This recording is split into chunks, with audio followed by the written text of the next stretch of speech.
हाँ सर, उनको फोन मिला रहा था मैं, उठा ही नहीं रहे। नमस्कार साथियों, जय उत्तराखंड। मेरा नाम अजय बेस्ट है वन्यू की टीम से। और जैसे हम लोग एक लगातार प्रयास कर रहे हैं इस उत्तराखंड विधानसभा चुनाव को लेके 2022 के 14 फरवरी का हमारा दिन है बेसिकली वोटिंग का। और इसके लिए हम लोग अपने स्तर पे क्या प्रयास कर सकते हैं, उसके लिए एक छोटा सा प्रयास है। हम प्रत्येक विधानसभा बेसिकली जितना भी है हमारी ओर से विधानसभा वाइज हम एक प्रोग्राम कर रहे हैं, जिसमें हम उस विधानसभा से जितने भी प्रत्याशी हैं जिन्होंने नामांकन कर लिया है या फिर करने वाले हैं, उन सभी को जोड़ने का प्रयास कर रहे हैं। और इसी कड़ी में आज हमारा ये 6th बेसिकली प्रोग्राम है, जिसका नाम भी हमने जनता की अदालत दिया हुआ है। और इस प्रोग्राम में आज हमारे साथ जुड़े हुए हैं यूकेडी से गोपाल बनवासी जी। जय उत्तराखंड भाई जी आपका। और आम आदमी पार्टी से बसंत कुमार जी, स्वागत है सर आपका इस प्रोग्राम में। धन्यवाद। तो मैं सर सबसे पहले बेसिकली हमारे साथ जो बीजेपी के अभी करंट विधायक हैं, उनसे कल बात हुई थी तो थोड़ा तबीयत खराब थी, लेकिन उन्होंने कहा मैं जुड़ने का प्रयास करूंगा। अभी काफी देर से मैं फोन मिला रहा हूं लेकिन फोन पिक नहीं कर रहे हैं। और साथ में कांग्रेस से रंजीत दास जी, उनसे भी बात हुई तो कहीं पे कह रहे कि मैं अभी बेसिकली कहीं भ्रमण पे हूं और नेटवर्क की दिक्कत है, लेकिन मैं जुड़ने की पूरी कोशिश करूंगा। तो फिलहाल हमारे साथ गोपाल बनवासी जी हैं और तो कहीं जा नहीं सकते, अगर कहीं भ्रमण में तो सर सुनाई नहीं दिया। कह रहा हूँ ना, 8 बजे बाद तो कहीं भ्रमण पे जा नहीं सकते हैं, क्षेत्र भ्रमण पे अगर गए हैं तो ये बहुत ही गलत है। ये आचार संहिता के नियमों का उल्लंघन है स्पष्ट तौर पे। हाँ सर, अब उल्लंघन एक्चुअली लोगों के लिए क्या है कि लोगों के लिए तो सारी चीजें हैं, लेकिन पार्टियां और राष्ट्रीय पार्टियां या फिर बड़े लोगों के लिए शायद कुछ इस तरीके का, चाहे वो चुनाव से संबंधित हो या फिर कोविड प्रोटोकॉल हो, वो पता नहीं, मतलब ऐसे लगता है कि कोई फर्क नहीं पड़ता है। ये शायद हम लोगों के लिए ही है, लेकिन फिर भी हम प्रयास करेंगे जितना भी हो सके। जी, तो मैं सबसे पहले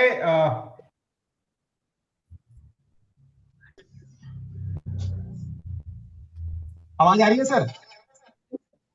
आ रही जी, शुक्रिया। मैं माफी चाहता हूं, दोबारा मुझे कनेक्ट होना पड़ा। तो सर जैसे तो दिख रहा सबसे पहले तो मैं बसंत कुमार जी से चाहूंगा कि आप एक सर अपना छोटा सा परिचय बेसिकली, ताकि लोग आपको जान सकें, हम लोग भी बेसिकली। और उसके बाद मैं गोपाल बनवासी से कहूंगा कि आप अपना एक परिचय दें। जी बसंत कुमार जी। आवाज क्लियर नहीं आ रही है आपकी, इसको बंद कर देना। हाँ सर, अभी आपकी वीडियो भी स्टिल हो गई है। हाँ, आपका नेटवर्क इशू है, आवाज नहीं आ रही है आपकी क्लियर। अब मेरे साइड सर प्रॉपर है, शायद उस साइड से कोई दिक्कत हो सकती है, क्योंकि बनवासी जी आवाज आ रही है? आ रही कंप्लीट आ रही। जी, फिलहाल आपसे शुरू करते हैं, फिर हम बसंत जी को भी लेंगे जैसे जुड़ते हैं। चलिए ठीक है। अपना परिचय देने से पूर्व मैं एक छोटा सा शेर कहो या शायरी के रूप में अपनी बात शुरू करता हूँ। 47 बागेश्वर विधानसभा का उद्धार, 47 विधानसभा बागेश्वर का उद्धार, क्या करेगा अब 11वां अवतार। आप सभी को मेरा नमस्कार। मेरा नाम गोपाल चंद्र बनवासी और मैं उत्तराखंड क्रांति दल का अधिकृत प्रत्याशी हूँ, यहाँ से बागेश्वर से।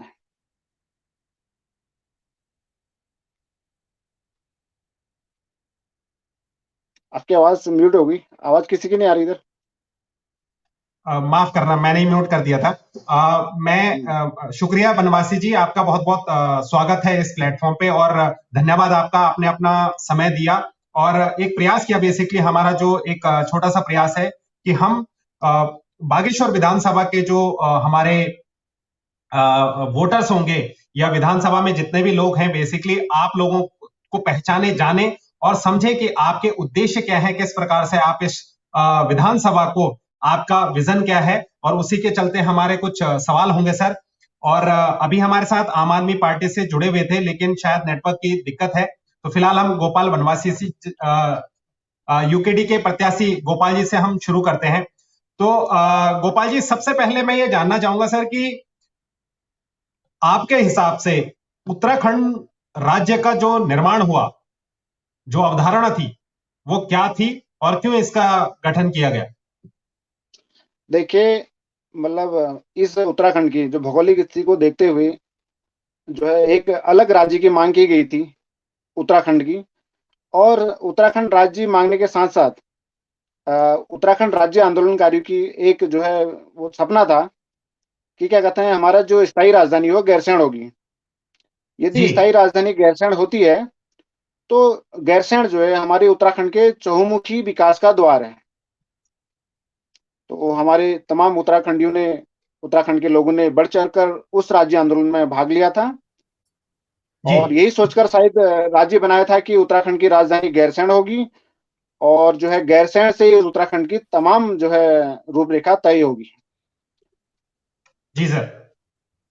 और जो भी हमारे पहाड़ का जो है रोजगार, रोजगार का हो गया, स्वास्थ्य का हो गया, शिक्षा का रोड मैप जो है गैरसैंण से बने, ये हमारे राज्य आंदोलनकारियों की मांग थी।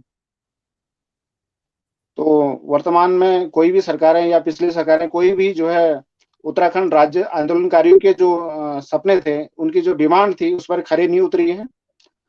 और मजबूरन जो है वर्तमान में जो राजनीतिक स्थिति यहाँ पे पैदा हुई है, तो इस समय जो है जनता का रुझान है कि उत्तराखंड क्रांति दल, जिस दल ने जो है इस राज्य को बनाया है और इस राज्य के लिए बलिदान दिया है, त्याग किया है, उस दल को हम जो है लाए यहाँ पे। ऐसा इस समय जो है जनता का मानना है, जो हम गांव-गांव में जाकर या जनता के बीच जाकर देख रहे हैं। और पुनः मैं एक शुक्रिया। बार अजय भाई, जी एक वो शेर मत दोबारा दोहरा देना चाहता हूँ आपको, शेर कहो या प्लीज शायरी कहो। प्लीज। 47 विधानसभा बागेश्वर का उद्धार, क्या करेगा 11वां अवतार। आप सभी को नमस्कार। शुक्रिया भाई जी। और मैं एक चीज रिक्वेस्ट करना चाहूंगा, शायद हमारे साथ ना कुछ आपने आपने ये जो लिंक था ये अन्य लोगों के साथ शेयर कर दिया, तो काफी लोग जुड़ने का प्रयास कर रहे हैं। मैं माफी चाहता हूं उन सभी से, क्योंकि ये हमारा इस विधानसभा, बागेश्वर विधानसभा से संबंधित है और इसमें केवल हमारा प्रयास है कि जो प्रत्याशी हैं वो जुड़े और जनता उनसे बेसिकली अपने सवाल करे, और उसी इसलिए मैं उनको नहीं जोड़ पा रहा हूं। मैं माफी चाहता हूं। बसंत कुमार जी, स्वागत है सर आपका पुनः इस प्रोग्राम में। सर, मेरा सवाल था बेसिकली कि जो ये उत्तराखंड आंदोलन हुआ, उत्तराखंड राज्य बनाने की जो अवधारणा थी, ये किन कारणों से थी?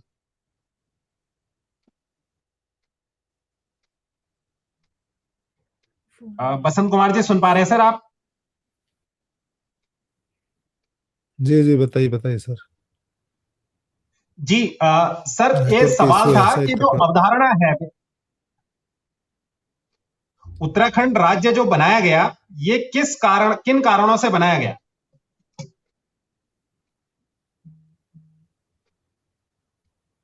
देखिए, उत्तराखंड राज्य की जो अवधारणा है वो ये है कि जी भाई छोटे राज्य से हम उत्तर प्रदेश में उतने बहुत सारे लोगों की अपनी आस्था जुड़ी हुई है। हमारे उत्तराखंड क्रांतिकारियों ने इस पे अपना बलिदान दिया हुआ है और हम नमन करते हैं उनको जिन्होंने उत्तराखंड राज्य की अवधारणा कि भाई छोटा राज्य होगा, यहाँ पर पर्वतीय क्षेत्र है। उत्तर प्रदेश को अगर देखा जाए तो उत्तर प्रदेश की दृष्टि में देखा जाए तो उत्तर प्रदेश वैसे भी बहुत बड़ा राज्य है, आज भी बड़ा राज्य है। आज भी वहाँ पूर्वांचल की माँग है। उत्तर प्रदेश में आज भी जो है इस तरीके के समझिए कि उत्तर प्रदेश में अभी भी और स्टेट की डिमांड वो लोग करते हैं। उत्तराखंड जी प्रदेश को उसका सौभाग्य था और उनका बलिदान का परिणाम था जिन लोगों ने बलिदान दिया उत्तराखंड राज्य को बनाने के लिए।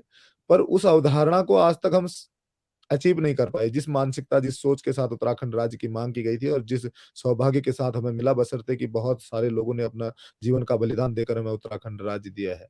आने वाली पीढ़ी को जी शायद सर। हम बेहतर वातावरण दे सकें, उत्तराखंड के लोगों को हम उतनी अपॉर्चुनिटी दे सकें, रोजगार की व्यवस्था ठीक से कर सकें। पर्वतीय राज्य होने के कारण हम अपने प्राकृतिक संसाधनों का, नेचुरल रिसोर्स का और बिजली, पानी जो भी हमारे खनिज संपदा इत्यादि वन संपदा उनका सही सदुपयोग करके उत्तराखंड राज्य के नागरिकों का और उत्तराखंड की आने वाली पीढ़ी को बेहतर वातावरण दे। इस उद्देश्य के साथ हमने उत्तराखंड राज्य की अवधारणा पाली थी, लेकिन 21 सालों का उत्तराखंड हो चुका है और आज भी हमें कुछ नहीं दिखता। ये एक बड़ा सवाल है।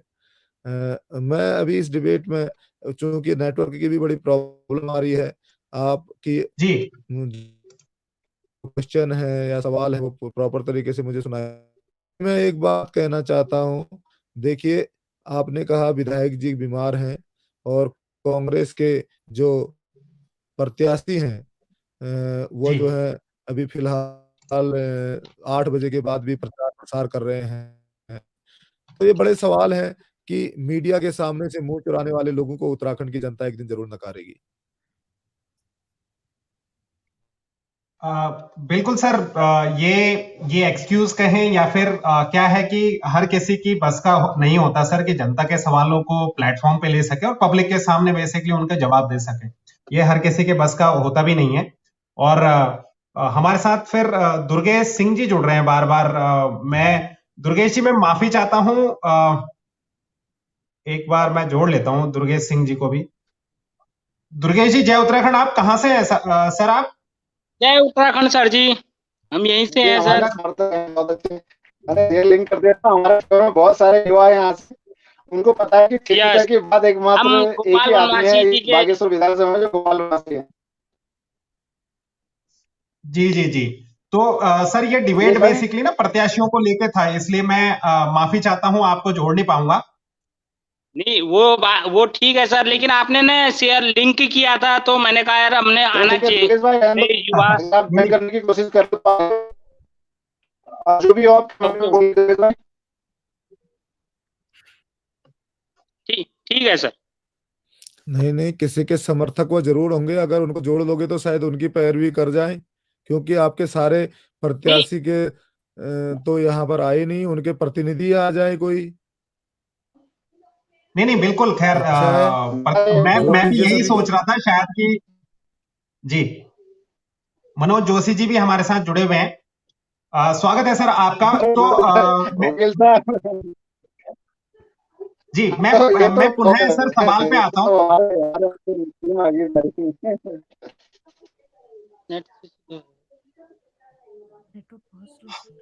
तो सर आवाज जी बसंत कुमार जी सुन पा रहे हैं सर आप?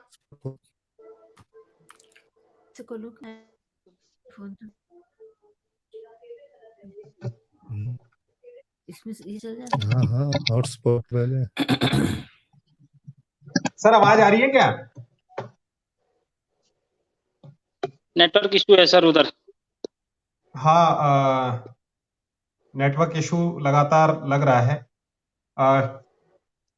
अभी जी। बारिश भी ज्यादा है ना सर। देखिए, ये भी एक सवाल है बेसिकली, जैसे कि इस पेंडेमिक में, इस कोरोना काल में हम सभी जानते हैं कि पिछले 2 साल से लगातार बच्चों को बेसिकली जो पढ़ाई है वो घर से ही करवाई जा रही है, और जिसका जो ये जरूरत थी बेसिकली नेटवर्क की, अगर हम बात करें तो ये बहुत जरूरत इस समय काम धंधों को लेके भी थी, और उसके साथ साथ बेसिकली पढ़ाई को, बच्चों के फ्यूचर, बच्चों के भविष्य को लेके भी थी। लेकिन ये नेटवर्क की समस्या सर, मैं बसंत कुमार जी तो जुड़े नहीं है, गोपाल वनवासी से गोपाल जी से जानना चाहूंगा सर आपसे कि बागेश्वर में जो आपकी विधानसभा क्षेत्र है, यहाँ पे नेटवर्क की क्या स्थिति है, और इसको दुरुस्त करने के लिए आपके पास हम तो चल रहे हैं, क्या आगे की रणनीति होगी सर?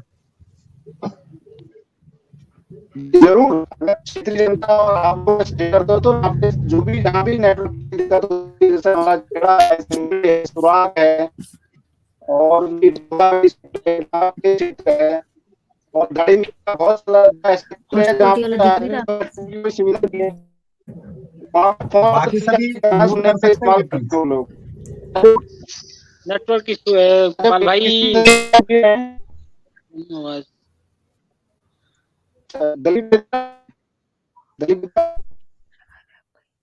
गोपाल भाई आपकी ना आवाज बहुत कट रही है। इनके चैनल में हमारे बार आ गया। क्या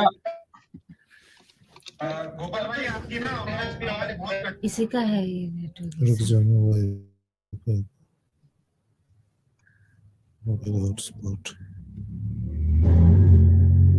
पासवर्ड क्या है? बहुत कम है, 306 में। COEP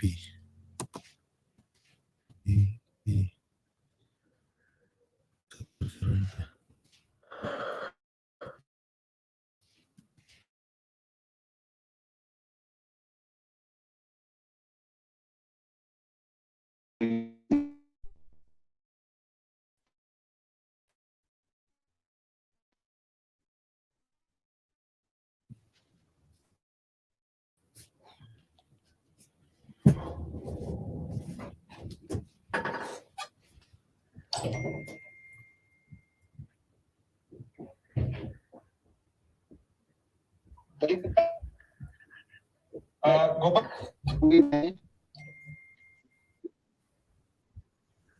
सर मैं माफी चाहता हूँ, कुछ मेरे साइड से भी टेक्निकल इशू कुछ आया। नेटवर्क का तो प्रॉब्लम नहीं, लेकिन कुछ टेक्निकल इशू आया। बसंत कुमार जी, क्या आप सुन पा रहे हैं सर?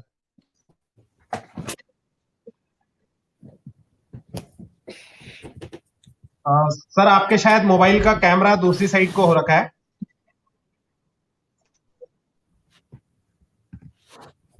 जी मनोज मनोज जोशी जी हमारे साथ जुड़े हुए हैं सर। आप बताएं कि यहाँ पे अभी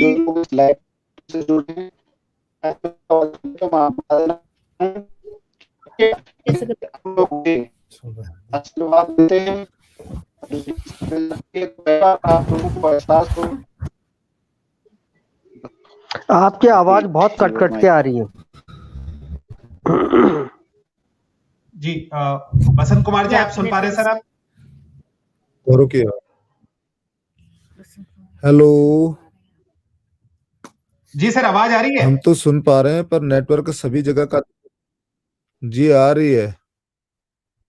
जी तो सर ये जो इशू है, जो मैं अभी सवाल भी इसी से संबंधित था, नेटवर्क से रिलेटेड। विधानसभा में बेसिकली बागेश्वर की विधानसभा में इस समय नेटवर्क की क्या स्थिति है, और इसको ठीक करने के लिए आप आगे आपके पास किस प्रकार का प्लान होगा?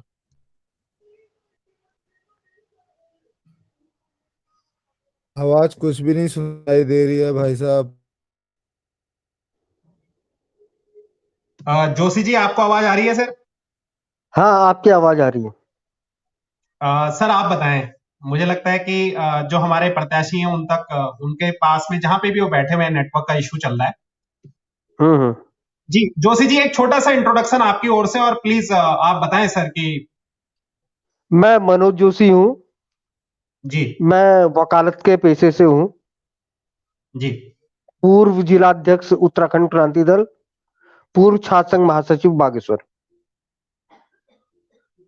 सर तो आप बागेश्वर से आप अच्छे से परिचित हैं। गोपाल जी के सामने आप भी बात रख सकते हैं, क्योंकि गोपाल जी के पास थोड़ा सा नेटवर्क का प्रॉब्लम चल रहा है। तो मैं आपसे जानना चाहूंगा सर कि बेसिकली यूकेडी का इस समस्या को लेके जो नेटवर्क का इशू है, और विधानसभा नहीं, में अगर आप देखें आपको अभी क्लियर कर दूं मैं।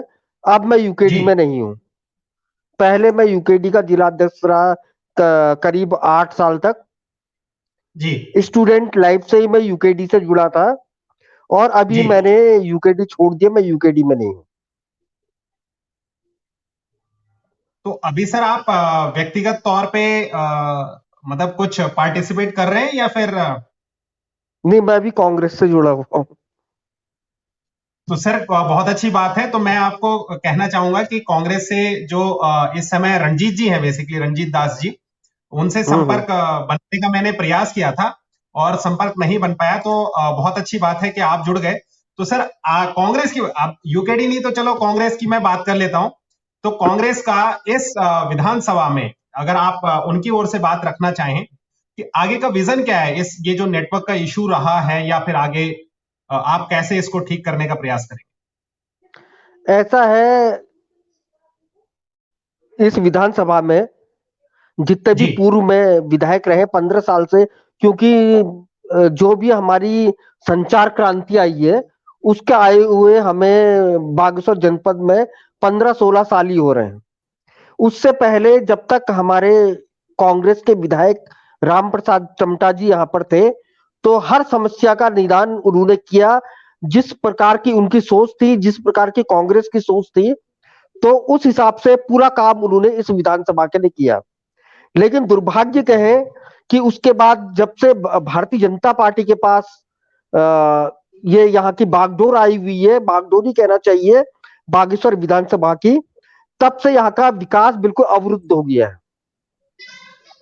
तो मेरा ये कहना है, अगर कांग्रेस की सरकार आएगी या कांग्रेस का विधायक यहाँ पर आएगा, तो हमारा जो भी विधायक यहाँ से बने, कांग्रेस से रंजीत दास जी हैं, अगर वो बनेंगे तो निश्चित रूप से जो कनेक्टिविटी यहाँ पर जुड़ नहीं रही है, जिस प्रकार से मोबाइल नेटवर्क का प्रॉब्लम यहाँ रहता है, उससे निजात मिलेगी गांव-गांव में।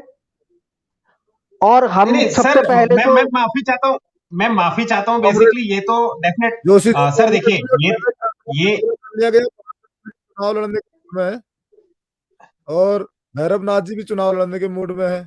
3 कैंडिडेट हो गए नहीं, कांग्रेस वो के। कुछ बात नहीं, जो चुनाव लड़ेगा, क्योंकि लोकतांत्रिक प्रक्रिया है, जिसको अच्छा लगेगा, जो चाहेगा वो चुनाव लड़ेगा। मैं ये नहीं कह रहा हूं, मैं कह रहा हूं कि इनका एक सवाल था, अगर कांग्रेस का विधायक यहां से आता है तो क्या होगा। मैं वैसे नुमाइंदगी उनको यहाँ मना पर लिया गया, कांग्रेस की नहीं मना करने के लिए नहीं है, नहीं, शंका बनी, ऐसा उनको कुछ नहीं है मना लिया गया, नहीं मना लिया गया। बसंत भाई। मैं यहाँ पे केवल मेरे पास लिंक आया था, मैं इस वजह से जुड़ा हूँ यहाँ पर, और मेरा वो ठीक है, कोई उनको मना लिया वो नहीं है। नहीं हाँ, कोई भैरव कोई नाथ जी को बात तो नहीं मना दिया गया। बस सर भैरव नाथ कांग्रेस से मना कम कोई तो जुड़ पाए वो अच्छी बात है। उनसे भी हम बेसिकली ले सकते हैं, उनसे भी उनकी विचारधाराएं तो सर पता है ही। और मैं उम्मीद करता हूं कि जो विजन होता है पार्टी प्रत्याशी में कोई भी है, तो वो डिस्कशन अपने जो साथ में कार्यकर्ता हैं, जो लोग हैं, उनके साथ तो चर्चा होती होगी।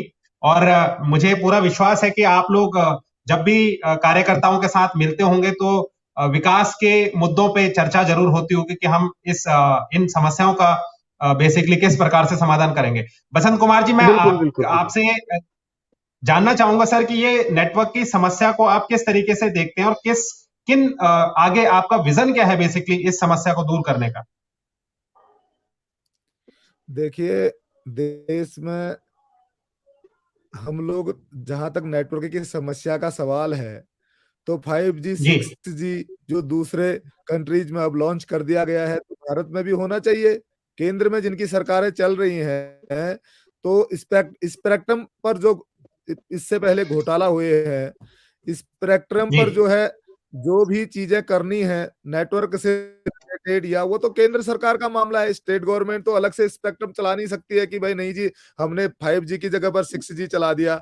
वो तो सेंट्रल गवर्नमेंट का मामला है। सेंट्रल में तो अभी भी भारतीय जनता पार्टी की सरकार चल रही है। कांग्रेस ने 55 साल राज किया है, और भारतीय जनता पार्टी और कांग्रेस के नेताओं को जरा आप सुन लीजिए, वो जब भी कहते हैं 70 सालों से देश का विकास नहीं हुआ है, तो ये दोनों एक ही पार्टी है। इससे यही पता चलता है भाजपा और कांग्रेस एक ही पार्टी है करके, क्योंकि उनकी भाषा आप सुन लीजिएगा, बोलते हैं 70 सालों से विकास नहीं हुआ है। तो 70 साल का मतलब ये है कि उसमें भाजपा का भी शासनकाल 7 साल इंक्लूड है, और 5 साल पहले अटल बिहारी वाजपेयी जी भी इंक्लूड है, और उसके अलावा कांग्रेस का जितना है वो भी इंक्लूड है, और अन्य राजनीतिक दलों ने जो चलाया है वो भी इंक्लूड है।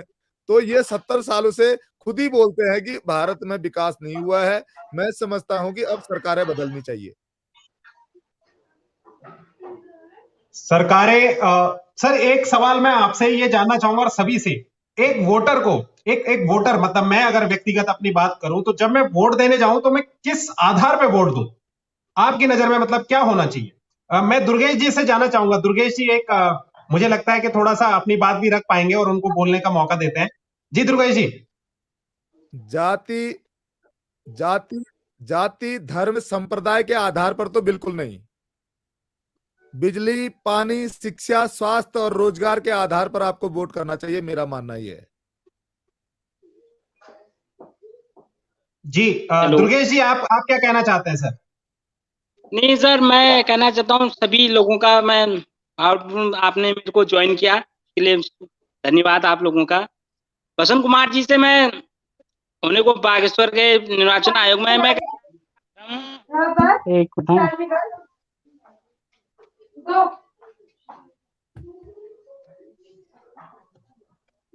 जी जी बोलिए दुर्गेश जी। दुर्गेश जी दोबारा बोलिए, आपका सवाल नहीं सुनाई दिया। हेलो हाँ जी हाँ, दुर्गेश जी बताइए।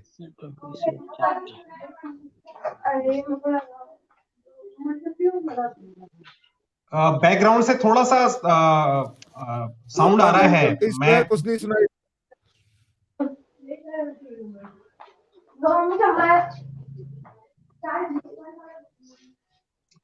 जी मैं गोपाल जी के पास आता हूं दोबारा।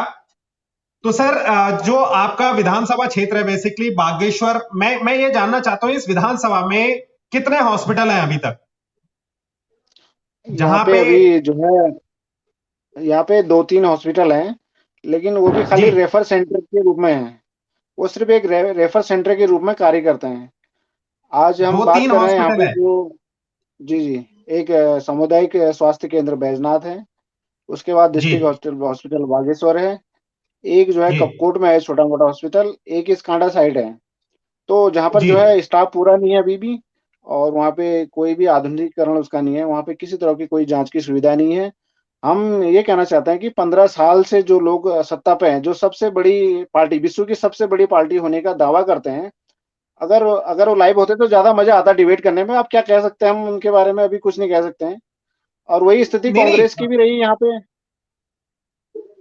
है ना? जी वही स्थिति कांग्रेस की भी यहाँ पे रही है। भाई इतना लंबा समय आपने राज किया है, क्या किया आपने? आज हम लोग जो है 21वीं सदी में जी रहे हैं, डिजिटल इंडिया के नाम से जिसको हम कहते हैं।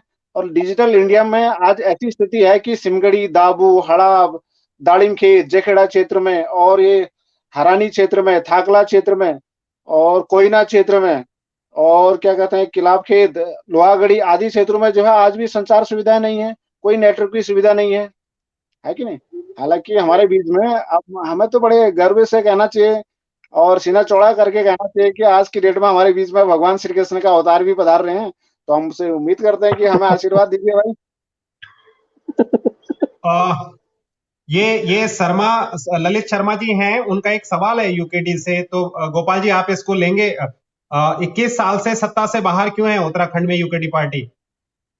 जी, उत्तराखंड क्रांति दल सत्ता से बाहर इसलिए है क्योंकि उत्तराखंड क्रांति दल के जो भी नेता हैं वो सिर्फ आंदोलनकारी रहे हैं, जिनने हमेशा आंदोलन किया है, राज्य के लिए आंदोलन किया है, राज्य में तमाम विकास कार्यों के लिए आंदोलन किया है, राज्य की स्थायी राजधानी गैरसैंण के आंदोलन किया है कि नहीं? लेकिन कुछ कारण रही है कि यहाँ पे राजनीतिक महत्वाकांक्षा की कमी रही है, जिस वजह से जो है ये पार्टी जो है सत्ता में रही है। वर्तमान में जो है पार्टी बहुत अच्छी स्थिति में है, और इस पार्टी ने जो है राज्य बनाया है, उत्तराखंड बनाया है, और जिस तरह से हमने उत्तराखंड बनाया है, उसी तरह से अब हम उत्तराखंड बचाने का प्रयास कर रहे हैं। और हमें मालूम है कि इस प्रयास में जनता हमें पूर्ण रूप से सहयोग करेगी और अपना आशीर्वाद देगी, और हम सिद्ध करके दिखाएंगे कि वाकई में उत्तराखंड क्रांति दल ही इस राज्य की सबसे बड़ी हितैषी पार्टी या दल है। सर यहाँ पे हमारे साथ बसंत कुमार जी भी हैं जुड़े हुए। तो बेसिकली आम आदमी पार्टी भी पहली बार उत्तराखंड में एक तरीके का भाग्य आजमा रही है। तो सर मैं जानना चाहूंगा कि जिस प्रकार से गोपाल बनवासी जी कह रहे हैं, तो यूकेडी के साथ किस प्रकार से डिफर करते हैं आप? अगर सेम चीज आप बोले तो आपने भी यहाँ पे सत्ता नहीं ली है, और यूकेडी से भी किसी ने सत्ता नहीं ले रखी है। यूकेडी पार्टी का भी यहाँ पे राज नहीं हुआ है बेसिकली। तो आप इसको किस नजर से देखते हैं कि आप कैसे अलग कर पाएंगे, या अलग जो आज तक की जो विकास की जो गति है वो जिस तरीके से रुकी हुई है, इसको आप आगे कैसे बढ़ा पाएंगे? देखिए बसंत कुमार जी। अजय बिष्ट जी, मैं ज्यादा जी परिचित नहीं हूँ ये गोपाल बनवासी जी से, पर ये तो जी मैंने शुरुआत भी नहीं की, पहले ही मैं ये कहना चाह रहा था कि गोपाल बनवासी जी से मैं क्या बात करूं अभी, क्योंकि भाई वो यूकेडी के प्रत्याशी हैं और सत्ता में कांग्रेस और भारतीय जनता पार्टी रही है, तो आप उनका कोई प्रतिनिधि या उनको बुला के लाएं, उनके प्रत्याशियों को तो बात करें। लेकिन हाँ, ये तो तो मजा आएगा। ये तो बातों में ही पर्सनल हो लिए, तो मैं समझता हूँ कि शायद श्री कृष्ण के अवतार ने कांग्रेस के प्रत्याशी का टिकट तो काट ही दिया, उनका नया वाला कैंडिडेट आ गया। इनको भी थोड़ा सचेत रहने की आवश्यकता है। बाकी रही हाँ, बात सही बात है। बाकी रही बात भाई, भ्रांति फैलाने वाले, गलत बोलने वालों का हश्र तो सामने आ ही जाता है। किसी की छवि बिगाड़ कर आगे बढ़ने से ज्यादा बेहतर है कि अपनी छवि सुधारने का काम करें, लोगों में अपनी पहचान बनाए। मैं ये मतलब एक तरीके से नसीहत मैं बनवासी जी को देना चाहता हूँ कि ऐसी चीजों का कोई फायदा नहीं कि हम किसी पे कोई, आप उत्तराखंड के बागेश्वर विधानसभा के जो प्राकृतिक संसाधन है, यहाँ के डेवलपमेंट की बात करें, मैं हो सकता है बहुत जी अच्छा जी आदमी भी हो सकता हूँ, बहुत बुरा भी आदमी भी हो सकता हूँ व्यक्तिगत रूप से, तो मेरे ऊपर कोई बात कहने से बेहतर है कि हम बागेश्वर की जनता के विषय में चर्चा करें। ना और हमने आपके बनवासी जी बारे में को कुछ नहीं कहा है, आपको मुझे नहीं मालूम, आपको मुझे नहीं बात ठेस मालूम लग रही है बसंत भाई, बनवासी, हमने आपके बारे में कुछ नहीं बोला। नहीं वो जो आपने बोला हम समझ रहे हैं, अब हम बहुत समझदार हैं, ना ऐसा ना ना नहीं ना, है, हमने मैंने आपके भी बारे में कुछ नहीं बोला बसंत भाई, आप उसको अन्यथा गलत ले जा रहे कोई हैं। हमने बात आपके बारे में कुछ नहीं कोई बोला। बात नहीं, कोई बात नहीं, आपने बोल दिया, मैंने नाराज नहीं हूं। मैं तो सिर्फ एक बात हाँ आपको भी बस, मैंने बता दिया, आप भी शायद नाराज नहीं होंगे, मैंने भी बोल दिया, ना कोई ना ऐसा दिक्कत कुछ नहीं। नहीं। आइंदा जी आगे से शायद आप नहीं बोलेंगे, ऐसी अपेक्षा रखता हूँ। जी बसंत कुमार चलिए, जी, मैं सवाल सर क्षेत्र क्षेत्र अजय से बिष्ट संबंधित करता हूँ। क्षेत्र से अजय बिष्ट संबंधित जी के सवाल। सवाल का अजय बिष्ट जी जी के सवाल का आप जवाब देना उचित समझता हूँ कि देखिए, जी सर। यूकेडी अपने आपसी कलह के कारण, अपने आपसी जो उन्होंने, हम सोचते थे शुरू में कि यूकेडी का ही काफी प्रोग्रेस करेगी उत्तराखंड में, उत्तराखंड की क्रांति से निकली हुई जो है एक राजनीतिक दल है, हम समझते थे। लेकिन क्या है, अपनी राजनीतिक महत्वाकांक्षा के कारण अपनी राजनीतिक जमीन खो बैठी, और जिससे कांग्रेस और भारतीय जनता पार्टी को इसका अक्सर फायदा मिला है, और भारतीय जनता पार्टी को खासकर फायदा मिला है इसका, मैं ये समझता हूँ। तो आज भी मैं तो शुभकामनाएं देता हूं अपने यहाँ पर बनवासी जी चुनाव लड़ रहे हैं, तो उनको शुभकामनाएं देता हूं यूकेडी से। और मैं बहुत बहुत आपसे धन्यवाद फिर बड़े भाई। मैं आपको फिर आग्रह करूंगा कि भारतीय जनता पार्टी और कांग्रेस के लोगों को लाएं, जिन्होंने 20 साल तक इस उत्तराखंड में, 21 साल तक राज किया है, इस उत्तराखंड की बदहाली के लिए वो जिम्मेदार हैं। और हमारे सामने ये बनता है प्रश्न कि हम उनसे डिबेट करें, उनसे बात करें। मैं गोपाल बनवासी जी को स्पष्ट कहूं, यूकेडी के प्रत्याशी हैं, मैं दिल से शुभकामनाएं देना चाहता हूं, आप आगे बढ़े, कोई दिक्कत नहीं है, और मेरी कोई प्रतिद्वंदिता भी आपसे धन्यवाद। नहीं है। मैं समझता ही नहीं कि आप मेरे प्रतिद्वंदी हैं। अभी तो आप जो है, मैं समझता हूं कि आपने चुनाव लड़ रहे हैं, यूकेडी का अपना जो है एक अच्छा वोट बैंक बन रहा होता तो हम बात करते। जो सत्ता में बैठे हुए जो धन्यवाद प्रतिद्वंदी, धन्यवाद बसंत वो भाई, बड़े भाई बहुत बहुत बदनाम, धन्यवाद आपका, दिल से मैं वो धन्यवाद करता हूँ कि वो आप लोग अपना आशीर्वाद टेलीविजन, मुझे देते रहे। वो लोग भाग गए हैं स्क्रीन से, तो उनके बारे में सोचना बहुत जरूरी है। और उनके प्रतिनिधि मनोज जोशी जी आ रहे हैं, तो वो आपसी झगड़े के बारे में पूरा बता नहीं पाए कि भाई वहां पर नहीं, मैं बसंत भाई, बसंत ना ना, भाई वो मैं भी किसी का यूकेडी वाला है, प्रतिनिधि बन के नहीं आया हूँ। वो भी यूकेडी वाला है, यूकेडियन मेरे है वो पास भी। लिंक आया था, मैं जुड़ गया। यहाँ मैं अच्छा, आया हूँ केवल एक अधिकृत, आम वोटर बन के, नहीं नहीं, मेरे पास अधिकृत लिंक आया था, हाँ और ये गोपाल जी भाई ने मेरे को लिंक मनोज भेजा था। हाँ, जी, नहीं नहीं, वोटर के माध्यम से सर मैं समझ वोटर आप के, कांग्रेस में।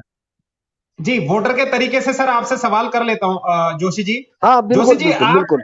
वोट देते हुए क्या चाहेंगे कि मैं बीजेपी को वोट दूं, कांग्रेस को दूं, आपको दूं, यूकेडी को दूं, या अन्य किसी दल को दूं, दी उस और समय क्यों? मेरी सोच ये होगी, सबसे जी पहले तो योग्य उम्मीदवार मैं देखूंगा कि कौन योग्य उम्मीदवार है और किसमें कितनी कुब्बत है, कौन हमारे क्षेत्र के विकास के लिए काम कर सकता है। तो कैसे इसका मतलब करेंगे आप सर, कांग्रेस ये को ये वोट नहीं निर्णय करेंगे? कैसे करेंगे? नहीं ये नहीं, इसका निर्णय मतलब है अजय बिष्ट जी, इसका मतलब ये कांग्रेस को वोट करने वाले नहीं है। हाँ, सही बात है। नहीं, ये तो अपनी ये बात तो है। कंफर्म है, ये तो कंफर्म जी है, ना मैं बीजेपी को करेंगे ना कांग्रेस को करेंगे। अ, आप यूकेडी है ना, बसंत कुमार इसलिए जी से यूकेडी मैं को जानना करेंगे। चाहूंगा सर, जी सर मैं जी आपसे जी जानना चाहूंगा बेसिकली जो बागेश्वर विधानसभा है, यहाँ पे कितने हॉस्पिटल अभी आज की डेट में अवेलेबल हैं और उनकी क्या स्थिति है? अगर सही है, अगर गलत है, तो इनको ठीक करने के लिए आप क्या करेंगे? देखिए, अभी हम लोग केवल एक ही बात पे बात करते हैं कि बागेश्वर में एक महिला हॉस्पिटल था, बहुत पहले आपने सुना होगा। भारतीय जनता जी पार्टी और कांग्रेस की सत्ताओं ने उस महिला हॉस्पिटल का नामो निशान मिटा दिया। आज की डेट में जो सामुदायिक स्वास्थ्य केंद्र यहाँ पर हैं, एक गरुड़ में, और एक जो है आपके कपकोट में, और एक बागेश्वर में जो हॉस्पिटल हम समझते हैं कि हम डिस्ट्रिक्ट हॉस्पिटल बागेश्वर में, तो उस डिस्ट्रिक्ट हॉस्पिटल की हालत ऐसी है कि यहाँ केवल रिफरल सेंटर बन के रह गया है, और रिफर सेंटर के रूप में हम इनको देखते हैं। और उस गरीब के बारे में आप गंभीरता से सोचिए, हमेशा मैं आपको बताऊं, एक छोटा सा अगर इन लोगों ने भारतीय जनता पार्टी और कांग्रेस के लीडरों ने, विधायकों ने जब भी एक छोटा सा अगर कोई खटिया भी वहां पर लगाई तो उसका प्रोपेगेंडा जरूर किया है। अगर उन्होंने एक बेंच वहां पर लगाया है, उसका प्रोपेगेंडा जरूर किया है कि हमने ये करके दिखा दिया। पर आज भी आप जाके देखिए, वो सुविधाओं में वो हॉस्पिटल जो है रिफर सेंटर बन के रह गया है।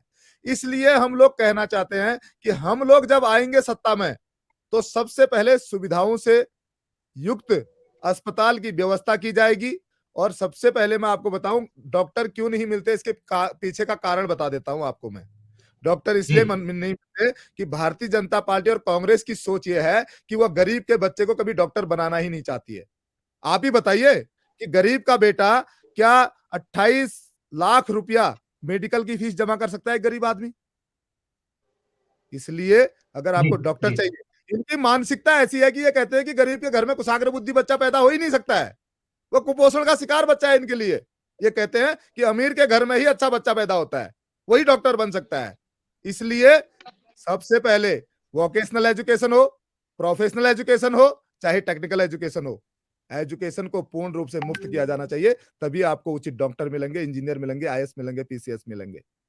यहाँ हम भारत के कॉन्स्टिट्यूशन में आर्टिकल 14 की बात जरूर करते हैं। मेरे वकील साहब बैठे हुए हैं सामने, मनोज जोशी जी। हम लोगों ने, हमको एलएलबी में कम से कम 2-2 बार कॉन्स्टिट्यूशन पढ़ाया जाता था, इसीलिए कि शायद ये ढंग से पढ़ लिया करके।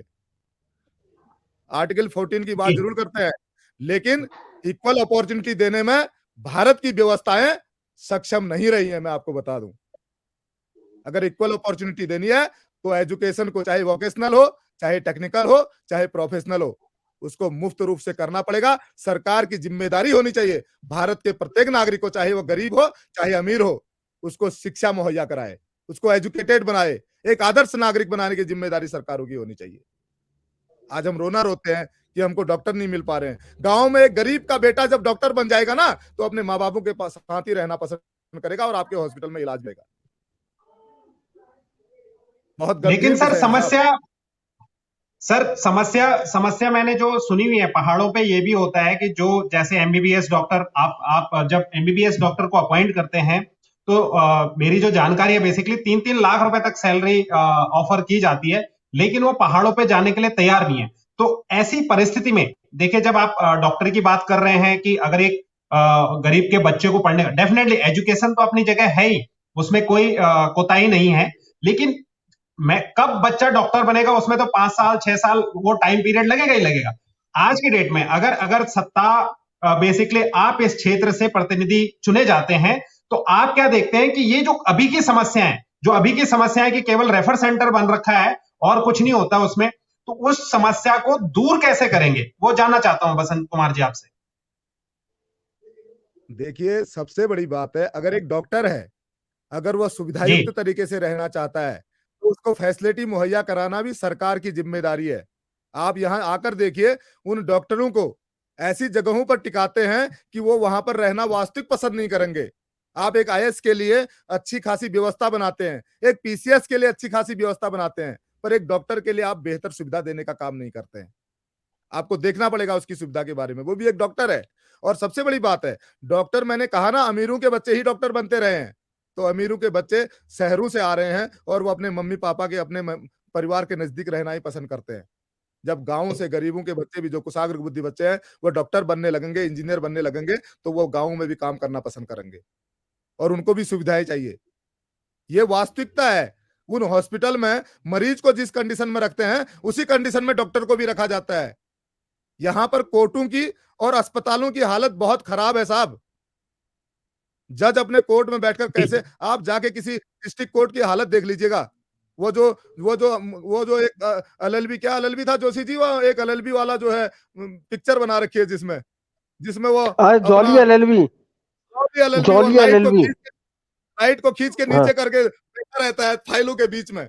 वही हालत हमारे कोर्टों की भी है और वही हालत हमारे अस्पतालों की भी। आपको इंफ्रास्ट्रक्चर डेवलप करना पड़ेगा, बेहतर परिस्थितियों में उनको रखना पड़ेगा, तभी लोग जीवन बेहतर तरीके से। एक डॉक्टर बना हुआ है तो वो चाहता है मैं अपने बच्चों को एक अच्छे वातावरण में रखूं, वो खुद चाहता है कि मैं एक अच्छे वातावरण में रहूं। पिछला यहाँ महिला अस्पताल जो था, उसको डॉक्टरों के रहने का जगह बना रखा है आज यहाँ।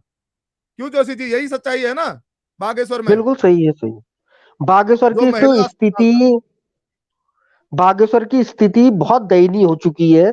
हकीकत बात कह रहा हूं मैं, ना किसी राजनीतिक उससे नहीं कह रहा हूं मैं, क्योंकि जैसा बागेश्वर पहले हमने देखा था इससे अच्छी स्थिति में था। लेकिन आज का हॉस्पिटल की स्थिति देखोगे, महिला चिकित्सालय यहाँ नहीं है, डॉक्टर्स यहाँ नहीं है, केवल एक रेफर सेंटर यहाँ बना के रखा हुआ है। पैथोलॉजी लैब भी कहो तो अपने हिसाब से ठीक ही चल रही है, लेकिन जो मूलभूत टेस्ट होते हैं उसके लिए भी हमें बाहर जाना पड़ता है। और बिल्कुल छोटे से भी केस होगा, अगर कोई डिलीवरी भी केस है तो थोड़ा सा भी उनको कॉम्प्लिकेटेड लगा या उनको लगा कि समय नहीं है या कुछ नहीं है, तो उसको भी रेफर कर देते हैं। ब्लड बैंक की आपने स्थिति देखी भी है, बहुत दयनीय स्थिति। बागेश्वर तो बहुत दयनीय स्थिति। यहाँ पर स्टेडियम की कब से मांग चल रही है, सीवर लाइन की कब से मांग चल रही है। लोग केवल यहाँ के जो जनप्रतिनिधि है केवल बात करना जानते हैं, केवल घोषणा करना जानते हैं, और उससे आगे इन्होंने कुछ नहीं किया यहाँ पे। जी, ये सर ऑलमोस्ट आप ये देखिए कि सभी पार्टियां जब भी, अगर कोई भी कैंडिडेट पहली बार आएगा तो वो तो बताएगा कि मैं ये काम कर दूंगा, वो काम कर दूंगा। लेकिन हम यहाँ पे जो प्रयास करने की बात कर रहे हैं वो ये है कि अभी इन समस्याओं को, जो भी समस्याएं हैं, इसको दूर करने के लिए जो भी मेरे पास मिनिमम रिसोर्सेज हैं, जितना भी मेरे पास आज की डेट में रिसोर्सेज है, इन रिसोर्सेज के चलते आप किस प्रकार से यहाँ की समस्याओं को दूर करेंगे। मान लीजिए मैंने ये भी चर्चा देख ली है जिसमें बताया गया है कि सरकार अगर दूसरे दल का अगर सरकार है तो जो विपक्ष में बेसिकली जो नेता लोग हैं या फिर जो जनप्रतिनिधि हैं, उनके क्षेत्रों के कार्य उस तरीके से नहीं किए जाते सरकारों के द्वारा। ये मुझे नहीं पता, लेकिन ये बताया गया, मतलब डिबेट में हमारे कांग्रेस के ही विधायक थे तो उन्होंने ये चीजें बताई बेसिकली। तो क्या अगर सरकार दूसरे दल की बनती है और उसके बाद मतलब आप अपने क्षेत्र से जनप्रतिनिधि हैं, तो उन समस्याओं को, जो समस्याएं आज हैं, इन समस्याओं को, चाहे मैं हॉस्पिटल की बात करूं, चाहे एजुकेशन की बात करूं, चाहे रोजगार की बात कर लूं, ये हम सभी जानते हैं कि ये मेजर समस्याएं हैं उत्तराखंड में। तो इस चीज को दूर करने के लिए हम अपनी ओर से क्या प्रयास करेंगे? बसंत कुमार जी से ही जानना चाहूंगा। ठीक है। देखिए बिष्ट जी, आपको सीधे सीधे बता दूं, भारतीय जनता पार्टी और कांग्रेस की सरकारों ने सत्ता में बैठ के भ्रष्टाचार किया है, और ये विकास न हो पाने का एकमात्र रीजन है भ्रष्टाचार। और भ्रष्टाचार कैसा, मैं आपको बता दूं, आप भी गांव के रहने वाले होंगे, मैं भी गांव का रहने वाला हूं। हमारे गांव में जब किसी की शादी हो जाती है ना, तो शादी के टाइम पर अगर लड़की की शादी होती है तो लड़की की शादी बारात आने वाली होती है, तो जो सामग्री होती है ना शादी की, सामान जैसे खाने पीने का, राशन का, जो भी सामान होता है वो एक कमरे में रखा जाता है, और वहां पर एक भंडारी, जिसको भंडारी कहते हैं, ठीक है, वो भंडार को देखने वाला एक व्यक्ति नियुक्त किया जाता है जो गांव का सबसे ईमानदार आदमी होता है। और वो बेईमान हो जाए तो पूरी बारात फिर भूखे वापस जाएगी, ये सच्चाई है। ठीक है, अब सवाल यह है कि अगर सत्ता में बैठे हुए लोग ईमानदार नहीं होंगे तो आपके टैक्स की चोरी होगी, जो टैक्स लोग अपनी गाड़ी कमाई का टैक्स सरकार को देते हैं। दिल्ली में 2013 में 30,000 रुपए का बजट था, 30,000 करोड़ का बजट था। उसके बाद हमारी सरकार आने के बाद दिल्ली का बजट 60,000 करोड़ हो गया। आज कोरोना काल में भी दिल्ली भारत का पहला प्रदेश है, पूरे भारतवर्ष के प्रदेशों में पहला प्रदेश है जो कोरोना के समय पर भी सरप्लस बजट पेश करता है, जबकि दिल्ली में बिजली फ्री देता है, पानी फ्री देता है, और दिल्ली के लोगों को, महिलाओं को यात्रा तक फ्री करवाते हैं, सारी प्रिविलेजेस देने के बाद। उसके बाद कहते हैं हमारे पास पैसे बच गए हैं, लेकिन उत्तराखंड प्रदेश का भी बजट 60,000 करोड़ है लगभग। और उत्तराखंड प्रदेश में आश्रितों की संख्या 1 करोड़ है, दिल्ली में आश्रितों की संख्या 2 करोड़ है। उसके बावजूद उत्तराखंड के सरकार कहती है कि हम 68,000 करोड़ के कर्ज में डूबे हुए हैं।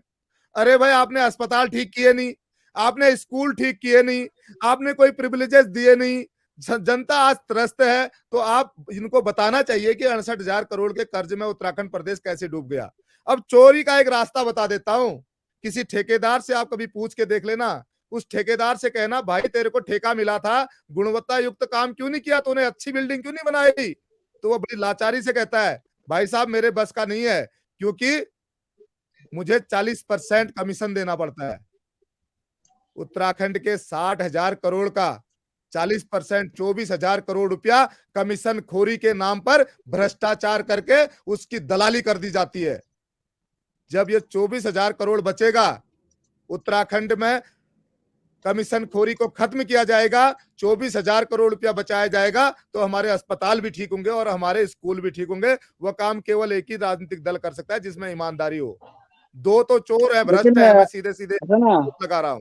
अभी हम उत्तराखंड की बात करें तो ज्यादा अच्छा रहेगा। अगर दिल्ली के बारे में अगर बात करें तो वो ठीक नहीं रहेगा, क्योंकि दिल्ली और उत्तराखंड में काफी अंतर है। आधे में पहुंचे हैं, उत्तराखंड की ही ना, बात कर रहा हूँ, आप आधे में पहुंचे हैं। आप बोले ना दिल्ली में ये किया वो किया, तो दिल्ली में क्या किया बताओ। आपको पता ही नहीं है पूरा। दिल्ली में दिमाग से मैंने बनवासी जी पूरी सुन लिया करें। मैंने कंपैरिजन किया है दिल्ली और उत्तराखंड का।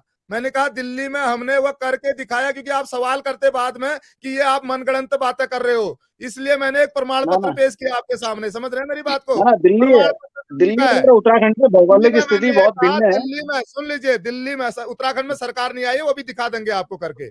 दिल्ली में मैंने ये कहा कि दिल्ली में जब हमारी सरकार नहीं थी तो घाटे का बजट था। सुन लीजिए पहले पूरी बात।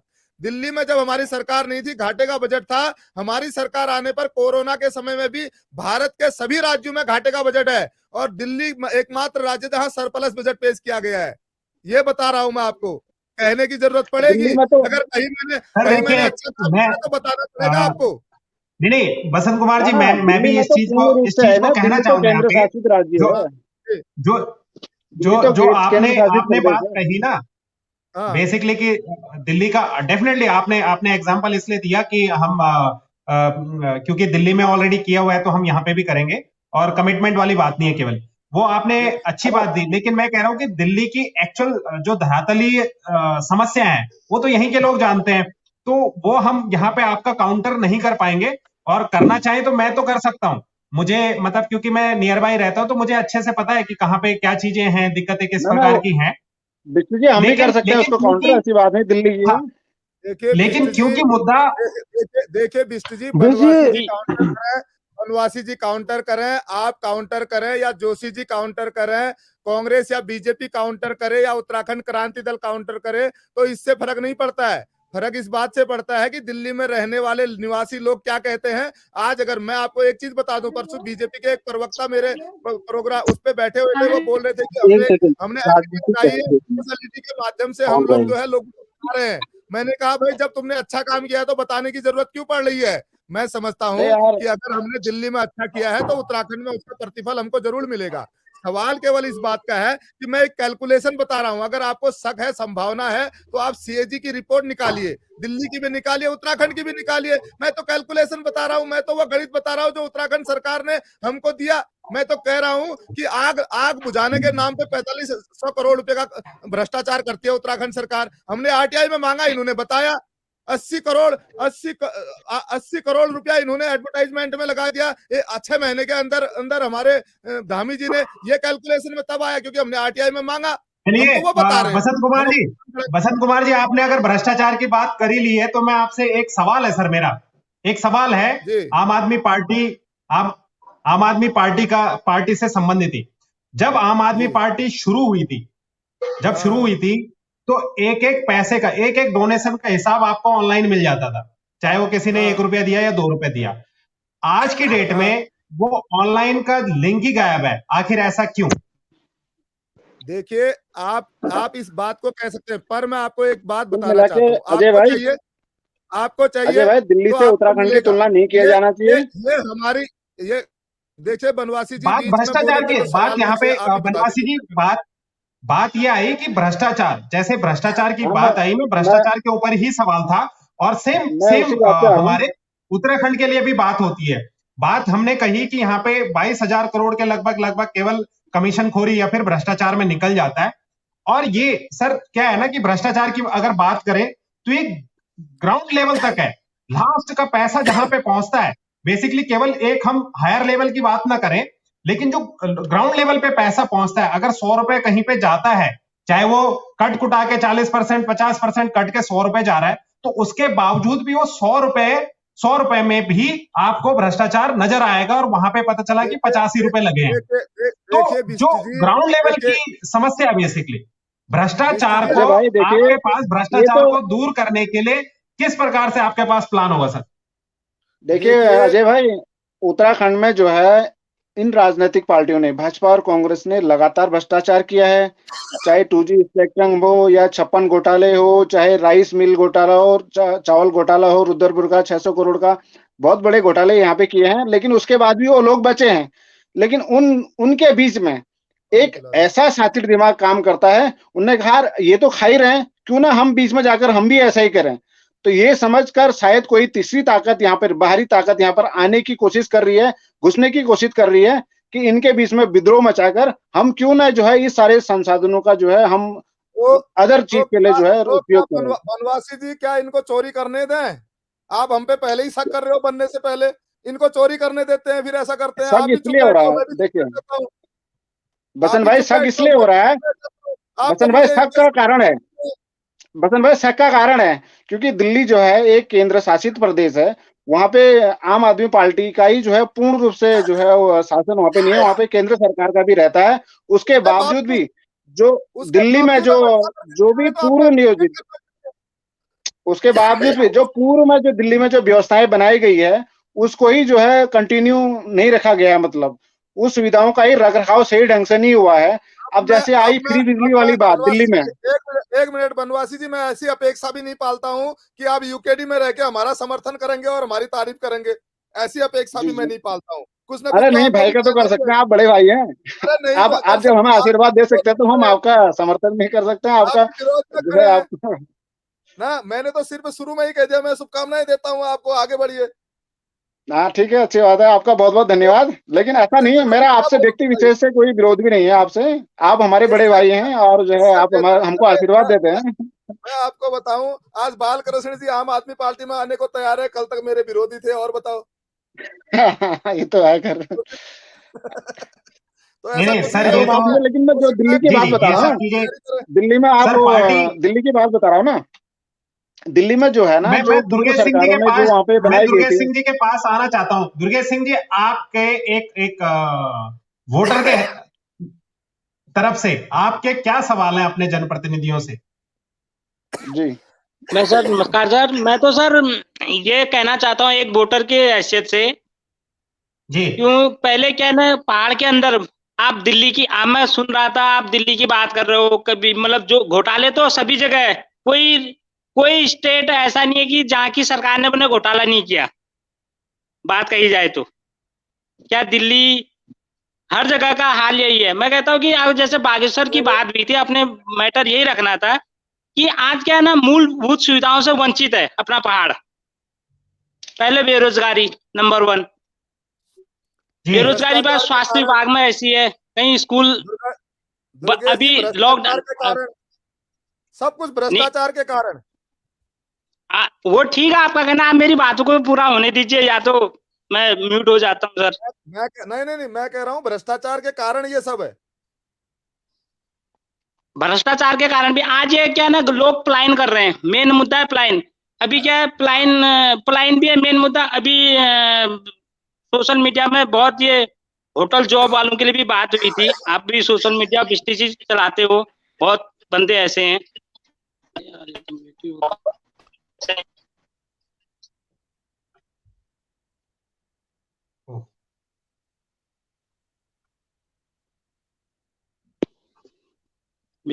आवाज आ रही क्या?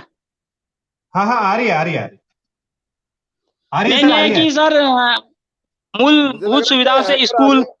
और हॉस्पिटल जो अपने जी उत्तराखंड बागेश्वर में, और उसके तो बाद जो दुर्गेश जी, यहाँ इस के पे लोकल अभी कोई भी प्रत्याशी, चाहे गोपाल बनवासी जी हो, बसंत कुमार जी हो, आदमी क्या है ना, कोई भी प्रत्याशी, जो जंगलों के आतंक सबसे ज्यादा है। जी ये तो गोपाल बनवासी जी ने इसी पे अपने स्टेटमेंट में ये भी रखी थी बात। ये नहीं कहते हम कि उन्हीं को वो कर रहे हैं। गांव का क्या है ना, पलायन क्यों हो रहा है? पलायन इसी वजह से हो रहा है, जो थोड़ा बहुत जमीन वगैरह है किसी भी, हर एक आदमी के पास, तो कभी वहां रात को सुबह बीज डाला, 2 दिन 3 दिन बाद वहां बंदरों का आतंक अलग है, वहां अलग गुलदार का आतंक अलग है। इसके लिए भी कहीं किसी ने पहली बार गोपाल बनवासी, हम ये नहीं कहते कि हम इनको पूरा समर्थन करें, एक बात आगे ना अपने अपने विचार वोटर की तरह रखने के लिए, इसलिए मैं रख रहा हूँ इस बात को। जी सर। एक कोरोना काल के दौरान चलो सभी को गोपाल बनवासी ने किया, राम प्रसाद टमटा जी ने भी किया, बालकृष्ण वोटर आदमी हर एक के लिए कहेगा, कोई एक राजनीतिक पार्टी के लिए नहीं कहेगा। अभी ये मुद्दा किसी ने नहीं रखा, सबने अपने अपने पर्चे छपाए, किसी ने रखा कि होटल व्यवसाय के लिए जो बेचारे बेरोजगार थे वो आए इधर, किसी ने ये मुद्दा नहीं रखा कि इनके लिए कुछ होना चाहिए। अभी ये हाल ही में एक हफ्ते पहले सोशल मीडिया में बहुत चला था। जी भाई तो मैं दुर्गेश जी यहीं पे देखिए बातें बहुत हो जाती मैंने हैं। पढ़ा था। मैं विजन के तौर पे बात करना चाहूंगा बसंत कुमार जी से पहले, और फिर गोपाल जी से सेम सवाल रहेगा।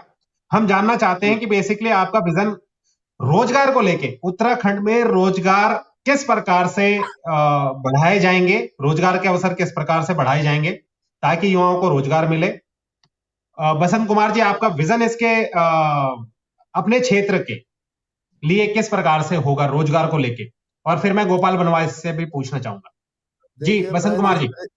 मैं जिस तरीके से बोलूंगा कहीं गोपाल बनवासी जी नाराज ना हो जाएं। मैं तो दिल्ली से शुरुआत करता हूं, मैं तो दिल्ली से शुरुआत करता हूं। आप उत्तराखंड से शुरुआत करिए मान्यवर महोदय, आप उत्तराखंड से शुरुआत करिए। अगर वो भी बागेश्वर विधानसभा में आ जाएंगे तो और अच्छा रहेगा। जनता नाराज नहीं होनी चाहिए सर। आप सिर्फ अगर आप बागेश्वर विधानसभा में आ जाएंगे तो और मजा आ जाएगा। अगर एक बात बताओ, किसी ने अगर कोई काम पहले किया हो, उसका प्रमाण पत्र वह पेश करता हो, तो आपको बड़ी आपत्ति है। हम तो कंपैरिजन करते हैं, और आप ही लोग कहते हैं कि दिल्ली की परिस्थितियां तो अलग है, उत्तराखंड में कैसे संभव है? फिर हमको दिल्ली की परिस्थितियां भी बतानी पड़ती है, हमको उत्तराखंड की परिस्थितियां भी बतानी पड़ती है कंपैरिजन के साथ। दिल्ली का क्षेत्रफल और उत्तराखंड का क्षेत्रफल भी गिनाना पड़ेगा। दिल्ली के प्राकृतिक संसाधन और उत्तराखंड के प्राकृतिक संसाधन भी गिनाने पड़ेंगे। जब क्या कारण है कि दिल्ली से उत्तराखंड का कंपैरिजन करना पड़ रहा है? कंपैरिजन करना पड़ रहा है, क्या कारण है? जबकि भौगोलिक स्थिति अलग है, सब कुछ अलग है। सुनिए तो सही, फिर आपने बोल तो दिया बनवासी जी, आपने कहा क्या कारण है कि दिल्ली से उत्तराखंड का कंपैरिजन करना पड़ रहा है? क्योंकि आप नेगेटिव परसेप्शन पैदा करते हो समाज के अंदर, इसलिए करना पड़ता है। दिल्ली 1300 स्क्वायर किलोमीटर में बना हुआ प्रदेश है, उत्तराखंड 53,483 स्क्वायर किलोमीटर में बना हुआ प्रदेश है। उत्तराखंड के बाद वन संपदा है, प्राकृतिक खनिज संपदा है, इसके अलावा जड़ी बूटी है, इसके अलावा जल इसके अलावा हम लोग जो है जल विद्युत परियोजनाओं पर काम करने वाले लोग हैं। उत्तराखंड प्रदेश की तुलना तो केरल से भी किया जाएगा।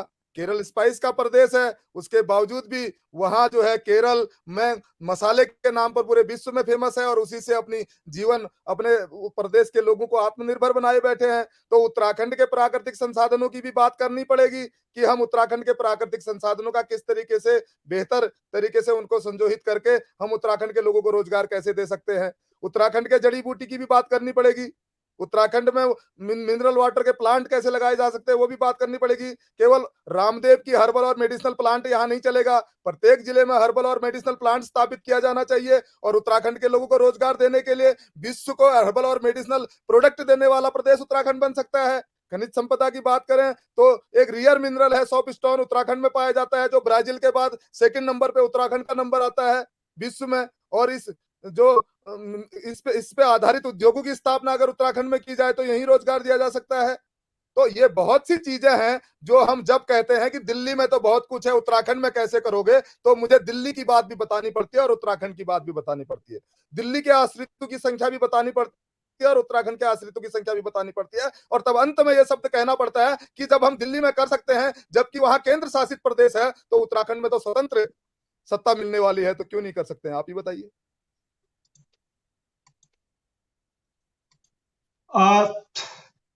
सर, रोजगार के ऊपर आपने बताया कि मैं अब सेम सवाल गोपाल बनवासी जी से भी कहना चाहूंगा। सर, आपकी ओर से रोजगार को लेके क्या विजन है? देखिए सर, मैं अभी पूरे उत्तराखंड की बात नहीं कर सकता हूं, लेकिन अपने डिस्ट्रिक्ट में, अपना जिला बागेश्वर विधानसभा में रोजगार के बहुत सारी संभावनाएं, अपार संभावनाएं हैं। जैसे पूरे उत्तराखंड में हमारा जो है बागेश्वर सोप स्टोन खनन जो है ना, खड़िया खनन के मामले में नंबर 1 है। और मेरा विचार ये है कि अगर जो है सोप स्टोन के मामले में एक अलग खनन नीति बागेश्वर के लिए तैयार की जाए, और अलग खनन नीति तैयार करते हुए यहाँ पे जो है एक जो खड़िया फैक्ट्री यहाँ पे लगा दी जाए, और उस मैं अलग काउंटर खनन नियमावली में ये अंकित हो कि जो वनवासी जी मैं काउंटर कर रहा हूँ, मैं काउंटर कर जी रहा जी हूँ। आप जी आप लॉ के अगेंस्ट बोल रहे हैं। देखो, जी कोई भी राज्य किसी भी जिले के लिए, किसी भी खनिज अलग से संपदा नहीं के कर लिए सकता। अलग से जी नीति नहीं बना सकते।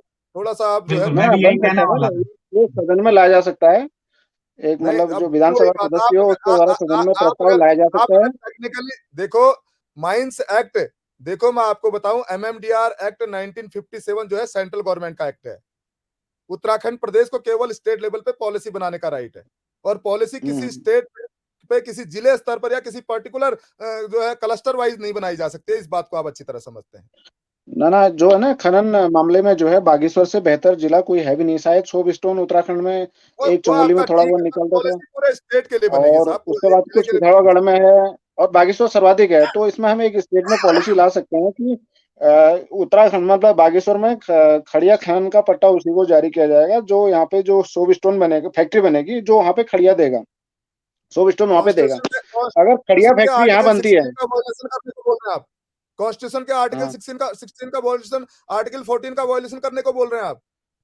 क्यों बोल रहे हैं? आर्टिकल 19 का वायलेशन है। आप देखिए, भारत के किसी भी नागरिक को किसी भी राज्य में व्यापार करने से, विचरण करने से नहीं रोका जा सकता है। आप कैसे कह सकते हैं बागेश्वर के ही लोगों को पर्टिकुलर किसी क्षेत्र में जो है आप व्यापार ना करने के हम लिए एक स्टेट पॉलिसी में ला सकते हैं, आप नहीं हम बस सदन में ला देखिए, सकते हैं ये देखिए प्रस्ताव देखिए कि देखिए बनवासी जी, मैं माफी चाहता हूँ। यहाँ पे मैं अलग पॉलिसी लाने का मतलब क्या होगा, यहाँ पे अलग नहीं नहीं पॉलिसी लाकर ये होगा कि जो मैं है माफी चाहता हूँ। यहाँ के मैं स्थानीय माफी युवाओं को रोजगार मिलेगा। मैं मैं वो वहाँ आपका स्थानीय निवासियों को रोजगार मिले, इसमें समझ आता है। हाँ, पर मैं माफी इससे जो है चाहता हूँ, स्थानीय युवाओं मैं को, माफी मेरे चाहता हूँ, बागेश्वर के ही कम से कम, लॉ अगर टर्म में खड़िया कहिए फैक्ट्री यहाँ बनती है तो मेरे बागेश्वर के कम से कम 5 लाख युवाओं को खड़िया फैक्ट्री में रोजगार मिलता है।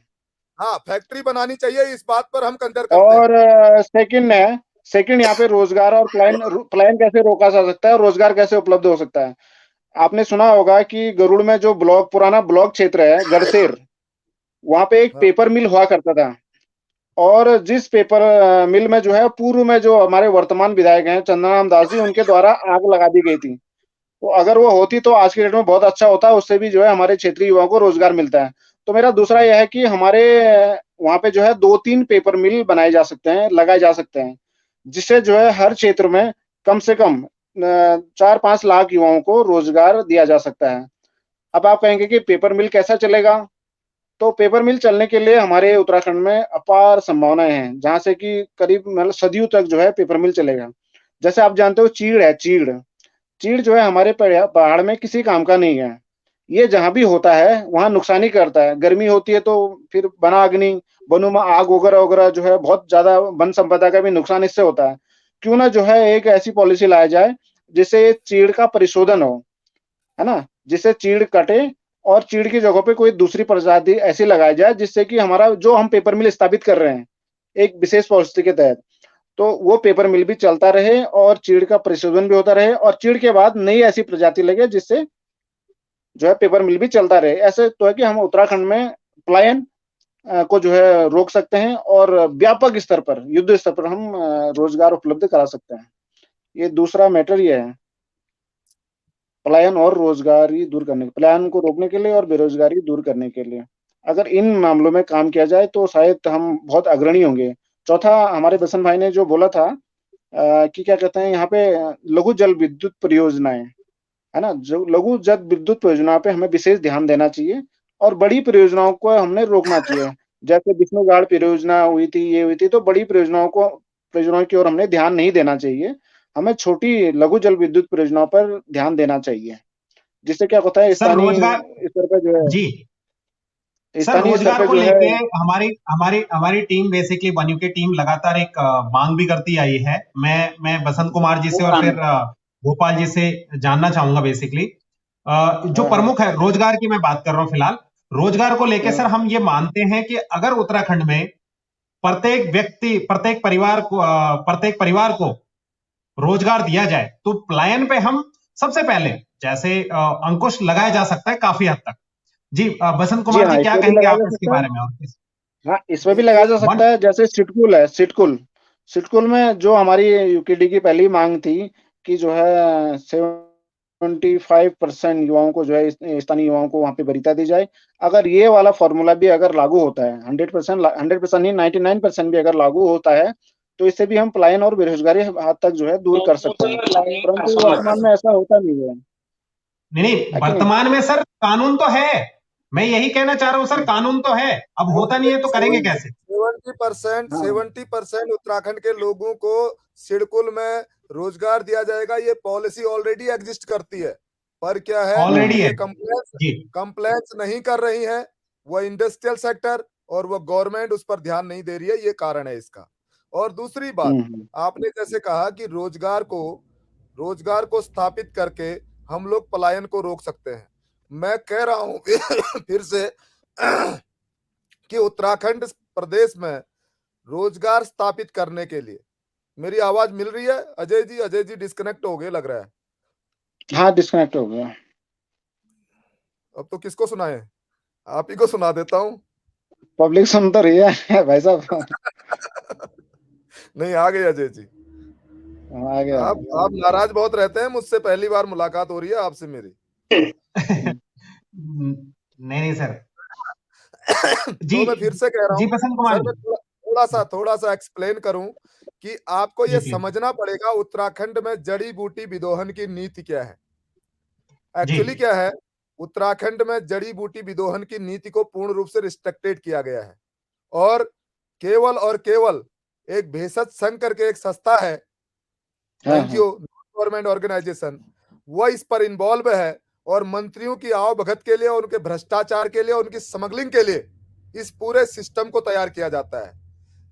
कीड़ा जड़ी कोई इतनी खतरनाक जड़ी नहीं है कि उस पर आप बैन लगा दें, मैं समझता हूं। वह एक जीवनदायिनी औषधि का काम करती है, पर क्या है, उस पर बैन लगाने के पीछे भी बड़े कारण हैं। ऐसे बहुत सारे जड़ी बूटियों को रिस्ट्रिक्टेड किया गया है सार्वजनिक रूप से। मैं समझता हूं क्योंकि स्वामी रामदेव को बड़ा इंडस्ट्रियलिस्ट बनना है, उसको बड़ा उद्योगपति बनाना है सरकार को, और वहां से बड़ा भ्रष्टाचार पनपता है। जब कांग्रेस की सरकार थी तो स्वामी रामदेव जी जो है बड़े कद्दावर भ्रष्टाचार के खिलाफ नेता हुआ करते थे। भारतीय जनता पार्टी आते ही उनके मुंह में दही जम गई थी, ये आपको देखना पड़ेगा, अभी भी जमी हुई है। तो हमें समझना पड़ेगा कि स्वामी रामदेव की जैसी इंडस्ट्रियां प्रत्येक जिले में स्थापित की जाए, और प्रत्येक तहसील में विपणन केंद्र स्थापित किए जाएं, और प्रत्येक गांव में जड़ी बूटी विदोहन के लिए छोटे छोटे लाइसेंस प्रोवाइड करा दिए जाएं। तो मैं समझता हूं कि हमारे बच्चों को पलायन करने के बजाय छोटी छोटी नौकरी के लिए होटलों में नौकरी और जो है फैक्ट्रियों में नौकरी करने के लिए बाहर जाने के बजाय हमारे उत्तराखंड के ही पहाड़ी क्षेत्रों में उनको घर के नजदीक रोजगार मिल सकता है। पर लेकिन सरकार ऐसा नहीं चाहती है। सिंपल सी बात यह है कि सरकार में बैठे हुए लोगों की नियति साफ नहीं है। लेकिन हम ये बात कब बोल रहे हैं, जब चुनाव का समय चल रहा है तब बोल रहे हैं। 18 दिन के बाद वोट पड़ने वाला है, तो मैं समझता हूं कि जनता इस बार सब समझ चुकी है, और उत्तराखंड में एक ईमानदार सरकार आने वाली है। मैं किसके बारे में बोल रहा हूं वो भी आपको समझ आ गया होगा। उत्तराखंड क्रांति दल, एकमात्र हितैषी दल। मैं जो क्वेश्चन था sir, one family one job को, क्या ये पॉसिबल है सर? हाँ वो जी, possible possible है। है। देखिए मैं आपको एक चीज बता दूं, बहुत गंभीरता से सुनिएगा। वन जी फैमिली वन जॉब या किसी भी जॉब के लिए, किसी भी कैपेबिलिटी के लिए सबसे पहले का क्राइटेरिया जो होता है वो एजुकेशन होता है। मैं आपको फिर जी से बोल रहा हूं, उस गरीब बाप से, उस मजदूर बाप से पूछो जिसका बेटा कल आईएएस बनता, पीसीएस बनता, डॉक्टर बनता, इंजीनियर बनता, हाई स्कूल में अव्वल नंबर लेके पास होता है, अपने बाप को खुशी से कहता है कि पापा मैं पास हो गया हूं। उसका पिता 100 रुपए का नोट निकालता है और उसके हाथ में रखता है, कहता है बेटा जाके मिठाई बांटो, आज आपने खुशी से जो है मेरा नाम रोशन किया है। लेकिन वही बेटा जब दिन भर खेल के शाम को घर आता है, अपने टूटे फूटे घर में, मिट्टी के पाल में और बोरी के टाट में बैठकर जब वो दोनों बाप बेटे खाना खा रहे होते हैं, तो उस टाइम वही बेटा कहता है पापा मैं आपके लिए बड़ा काम करूंगा, मैं बड़ी नौकरी करूंगा, मैं आपका नाम रोशन करूंगा, और मैं आपको जो है आपकी गरीबी मिटाऊंगा। तो वह बाप क्या करता है पता है? वह बाप लाचारी दिखाता है, कहता है बेटा इससे आगे पढ़ा पाना मेरे बस का तुझे नहीं है, और मैं चाहता हूं कि किसी तरीके से तू घर के खर्चे में मेरा सहारा कर। वो बेटा जिसने कल बड़ा आदमी बनना था पढ़ लिख कर, वो हाई स्कूल पास करने के बाद कहां चले जाता है? दिल्ली, बॉम्बे, कलकत्ता चले जाता है। जिसको कल IAS, PCS, डॉक्टर बनना था, इंजीनियर बनना था, एक अच्छा रोजगार प्रोवाइड करवाना था, उत्तराखंड का एसेट बनना था, वो व्यक्ति जाकर किसी बनिए का मजदूर बन के रह जाता है। ये दुर्भाग्य हमारे उत्तराखंड प्रदेश का। इसलिए हमें सबसे ज्यादा ध्यान अगर किसी चीज पे देना पड़ेगा तो उत्तराखंड के एजुकेशन सिस्टम पर देना पड़ेगा। गरीबों के बच्चों को भी क्वालिटी ऑफ एजुकेशन प्रोवाइड करवानी पड़ेगी, और तब वो बेरोजगार और बेकार में फर्क होता है साहब। बेकारी और बेरोजगारी में अंतर है।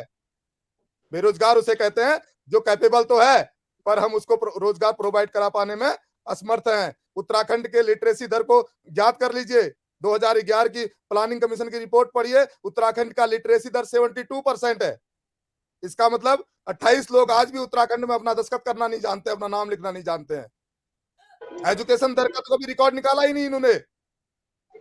स्कूलों की हालत है। लिटरेसी का उदाहरण लेंगे तो कई ऐसे लोग हैं जिन्होंने जो स्कूल नहीं गए लेकिन अपना सिग्नेचर करना जानते हैं, और इसी पे लिटरेसी हमारा आधारित हो जाता है। तो वो तो देखिए बिष्ट जी, ये मेरे और आपके डिबेट का विषय नहीं है। मैंने बोला उत्तराखंड की प्लानिंग कमीशन की रिपोर्ट निकालिए। मैं आंकड़े गिना रहा हूं सरकार के पन्नू से, मैं खुद नहीं बोल रहा। उन्होंने बोला कि 72% लिटरेसी दर है। हो सकता है वो कम ज्यादा भी होगा, मुझे नहीं पता, पर जो उत्तराखंड ने आंकड़े जारी किए तो ये बहुत दुर्भाग्य की बात है। हमने उसके बारे में ज्यादा सोचना चाहिए। ऐसा भी नहीं, पहाड़ आज की डेट में इतना अनपढ़ भी नहीं है, सब कुछ समझता है, सब कुछ जानता है, लेकिन हमें पहाड़ की भावनाओं को समझना होगा। ये दोस्त मेरे ऊपर तो है ही नहीं, तो भाजपा और कांग्रेस की गवर्नमेंट के ऊपर है कि उन्होंने लिटरेसी दर इतनी दिखाई है। मैं तो सिर्फ आंकड़े गिना रहा हूं। उनके आंकड़े गलत है। नहीं, मैं यहीं पे सर फिर से सर मैं इस बात पे पुनः आना चाहूंगा। जो बेसिकली मेरा सवाल था ना, एजुकेशन आपने डेफिनेटली कहा कि जो फोकस करना चाहिए एजुकेशन पे करना चाहिए, नो मैटर, उसमें कोई दोहरा नहीं है और कोई डाउट भी नहीं है। लेकिन मैं ये कहना चाह रहा हूं कि अगर आज की डेट में जो समस्या अगर हम उत्तराखंड की देखें और एजुकेशन की बात करें कि गरीब और अमीर का, तो सरकारी, ज्यादातर पहाड़ों पे तो सरकारी स्कूल है और 8वीं तक फ्री का स्कूल होता है, तो वहां पे गरीब और अमीर वाला अभी भेदभाव इस तरीके का है नहीं। मैं अगर पहाड़ की बात करूं तो हम बात कर रहे हैं बेसिकली कि अगर वन फैमिली वन जॉब हो जाता है तो जो पलायन की समस्या है इसकी पॉसिबिलिटी कितनी? आप मेरी बात को पूरी तरीके से शायद कंसिडर नहीं कर पाए, क्योंकि मैंने भी अधूरी बात कही है। अब मैं आपको एक बात बता दूं, मैंने एक शब्द बोला इसके बीच में, क्वालिटी ऑफ एजुकेशन, उसको भी कंसिडर करिए इसके साथ में कि फ्री एजुकेशन मिल रही है तो साथ में क्वालिटी ऑफ एजुकेशन मिल रही है कि नहीं मिल रही है। दूसरी बात, कॉन्स्टिट्यूशन कहता है, भारत का संविधान कहता है कि भारत के प्रत्येक नागरिक को, जब संविधान बना तो सबसे बड़ी चिंता इस विषय की गई कि भारत में अधिकांश लोग गरीबी रेखा से नीचे जीवन यापन करने वाले लोग हैं, तो इनके जीवन स्तर को सबसे पहले बेहतर बनाना जरूरी है। उसके बाद इनके एजुकेशन सिस्टम को सुधारना जरूरी है, तभी हमारा राष्ट्र एक बेहतर राष्ट्र बन सकता है। तो सबसे बड़ी बात मैं आपको बता दूं कि भारत के संविधान की जो अवधारणा रही है वो ये रही है कि समाज के मुख्य धारा से प्रत्येक नागरिक को जोड़ा जाना चाहिए। समाज की मुख्य धारा क्या है? रोटी, कपड़ा और मकान सबको मुहैया कराना, ये सरकार की पहली जिम्मेदारी है। दिन भर एक आदमी अपने शाम की रोटी के जुगाड़ में लगा रहता है, आप कहते हो कि उस व्यक्ति को जो है अपने जीवन की बेहतरी के लिए सोच सकता है। मैं समझता हूं कि सरकार को, जो भी सरकार स्थापित हो, उसको उत्तराखंड की जनता को सबसे पहले प्रिविलेजेस देने चाहिए, उसके बटन कम करने चाहिए और धीरे धीरे प्रत्येक घर में एजुकेशन देने का प्रयास करना चाहिए, सबको एजुकेटेड बनाना चाहिए। एजुकेशन फ्री होना चाहिए।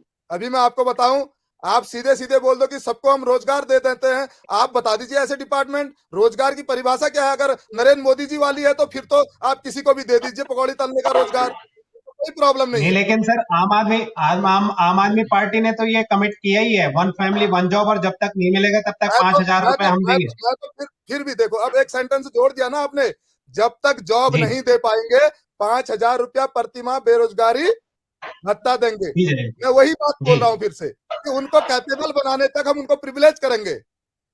That is clear. पसंद भाई जी, एक काम और नहीं हो सकता आज तो सर इलेक्शन कमीशन ने भी धाराएं लगा दी हैं, आप घोषणा नहीं कर सकते कोई भी पार्टी, वादा आप घोषणा कर रहे वादे के हो, खिलाफ। ये तो हमारी पुरानी घोषणाएं नहीं। हैं। हाँ मतलब आपकी लेकिन पुरानी भाई- घोषणा, लेकिन इलेक्शन जितने नजदीक आ रहे हैं, घोषणाएं पे तो प्रतिबंध लगाए थे ना। आप जनता से, पब्लिक से आप झूठे वादे नहीं कर सकते। नहीं, एक बात बताइए, घोषणाओं का मतलब क्या समझे? आपको घोषणाओं का घोषणा सरकार करती है, राजनीतिक दल घोषणाएं नहीं करती है। राजनीतिक दल अपना मैनिफेस्टो जारी करती है, जिसको आप हम तो सब मैनिफेस्टो भी जारी नहीं करते, हम तो गारंटी कार्ड बांट रहे हैं लोगों को। उस पर कोर्ट में भी चले गए लोग, और कोर्ट में जाने के बाद कोर्ट ने लताड़ मारी तो वापिस आ गए। आप जनता को ये भी ना कहो कि सरकार आने के बाद हम ऐसा करेंगे। ये कौन सी घोषणा है? हम आपको बेरोजगारी भत्ता देंगे, गारंटी है। आप इसको जहां चुनाव आयोग में भेजना है भेज दीजिए, 5,000 रुपया प्रति माह बेरोजगारी भत्ता देंगे। मैं पेशे से एडवोकेट हूं, मुझे मालूम है कानून के दायरे में मुझे क्या कहना है, क्या नहीं कहना है। जी जी वैसे बिल्कुल। मैं ये कह रहा हूँ ना, सरकार आने की बात देंगे ना सर। जी गोपाल जी, चलिए हम तो कर रहे हैं, आप कहीं पर पकड़ लीजिए। हाँ, सरकार आने के बाद देंगे ना, वो ठीक है आपका। धन्यवाद जी, क्योंकि हर गवर्नमेंट, ये नहीं मैं आपके लिए कह रहा हूँ, चाहे यूकेडी हो, चाहे बीजेपी हो, चाहे कांग्रेस हो, चाहे निर्दलीय हो। दुर्गेश जी, मैं पूरा पालन करता हूँ चुनाव आयोग का, कोड ऑफ कंडक्ट का। हाँ। और मैं बता रहा हूँ, हमने कोई भी घोषणाएं नहीं कर रखी है। आपको 5,000 रुपया बेरोजगारी भत्ता देंगे, इस बात की गारंटी आपको देते हैं। और बताइए। ठीक है, आस में हम भी लगे हैं फिर। ठीक है। सब गोपाल जी, आपको गोपाल जी आप क्या कहना चाहेंगे sir, one family one job को लेकर? जी होना चाहिए वन फैमिली वन जॉब, अच्छा है। अगर वन फैमिली वन जॉब अगर पॉलिसी लागू हो जाती है तो निश्चित ही जो है पलायन को रोका जा सकता है। 100% जो है पलायन को रोका जा लेकिन सकता है। और उससे पहले मैं ये कितनी कहना है चाह सर रहा हूँ, इसकी पॉसिबिलिटी कितनी है उत्तराखंड के बजट को लेके? करीब 57,000 करोड़ हमारा बजट है सालाना, और 67,000 करोड़ के ऊपर हम पे कर्जा है। आप ये कर्जे के तो आप क्या घूमे कर्जे के बारे में। जब एक ही आदमी को इतने भयंकर भत्ते मिलते हैं, ये मिलते हैं, तो इनका भत्ता ही जितना जोड़ो, कर्जा तो कुछ भी नहीं है। इनके भत्ते का ही अगर 2% काट दिया जाए तो कर्जा कहाँ रह रहा है। तो उत्तराखंड को वैसे ही रोजगार दिया जा सकता है, 2% भी इनके भत्तों में से कम किया जाए तो, मात्र 2% कम करने से। आपने बिष्ट जी ये बहस भी ऐसी करवा दी कि एक बनवासी जी है और एक मैं है, और असली वाले तो गायब है यहाँ से। हाँ, सामने वाले गायब है ना, मजा नहीं आ रहा। आज आप सर, मैंने बिष्ट जी पूरी- आ गए, मान लो हर साल भर में 3 मुख्यमंत्री बदले, उनका तो भत्ता चालू हो गया ना। मैंने सर एक पूरी उनका कोशिश 2% करी भत्ता थी। भी कम मैंने कर दिया जाए तो रंजीत दास जी को भी फोन किया था, और हमारे जो अभी करंट में विधायक हैं उनसे भी संपर्क किया था, चंदन दास जी से। और वो आएंगे नहीं डेफिनेटली मैदान मतलब में। दोनों ने ही मेरे को बोला था कि हम आएंगे, तभी जाके अब मैंने सर अजय पोस्टर भाई वो वगैरह आएंगे उसी नहीं हिसाब मैदान से में, बनाया। अब मुझे उनके पास जवाब ही नहीं है। वो तो मोदी के नाम से जी। वोट मांग रहे हैं बस। एक सर मैं एक्चुअली समय भी काफी हो गया है। मेरा एक और सवाल है बसंत कुमार जी, हमारी जो मांग है, बेसिकली मैं मांग के ऊपर ही कर रहा हूं। भू कानून जैसे हिमाचल प्रदेश में है बेसिकली, उस तरीके का भू कानून क्या उत्तराखंड में लागू हो सकता है और होना चाहिए? बसंत कुमार जी। उत्तराखंड की 71%, उत्तराखंड की 7। दूध पी ले अपने बर्तन क्या बाहर को। अरे भैया म्यूट कर दो आप। म्यूट कर दीजिए प्लीज। तो किनको दुर्गेश जी को दूध पिला रहे लग रहा है। अच्छा दूध पिला मत कीजिए आप भी। सर बिस जी, मैं आपको बताता हूँ। जी उत्तराखंड का 71% जो लैंड है वो रिकॉर्डेड फॉरेस्ट है।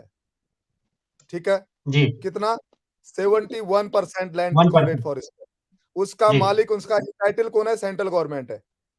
जी ठीक, उसके बाद बचती है कितनी? आपके पास जितनी जमीन बचती है 71% के बाद 29%, उस 29% के केवल 8% भूमि ही प्राइवेट लैंड है।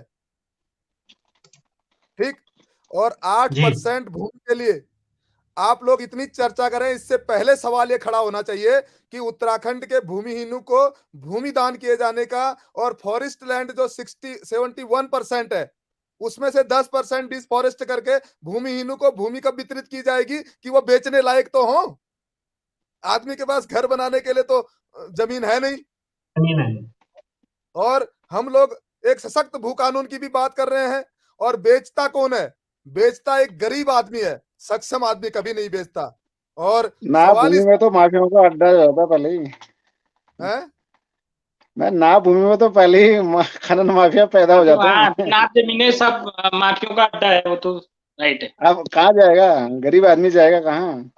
अब ये है ना, अब आपकी परिभाषा में जैसे मेरे को पूरा, बैजनाथ में ले लो आप, मेरे बैजनाथ को में ले लो, बैजनाथ में, हाँ सही है। बैजनाथ में ले लो। मेरे को पूरी बात बताने देते तो शायद आपको आने वाले समय में अच्छे आंकड़े याद रहते, गोपाल बनवासी जी। मैं बता रहा हूं हाँ। आपको कि आप देखो, यूपीएससी का एग्जाम देने वाले लड़कों से पूछना, उनके लिए बहुत इंपॉर्टेंट बात करता हूं मैं।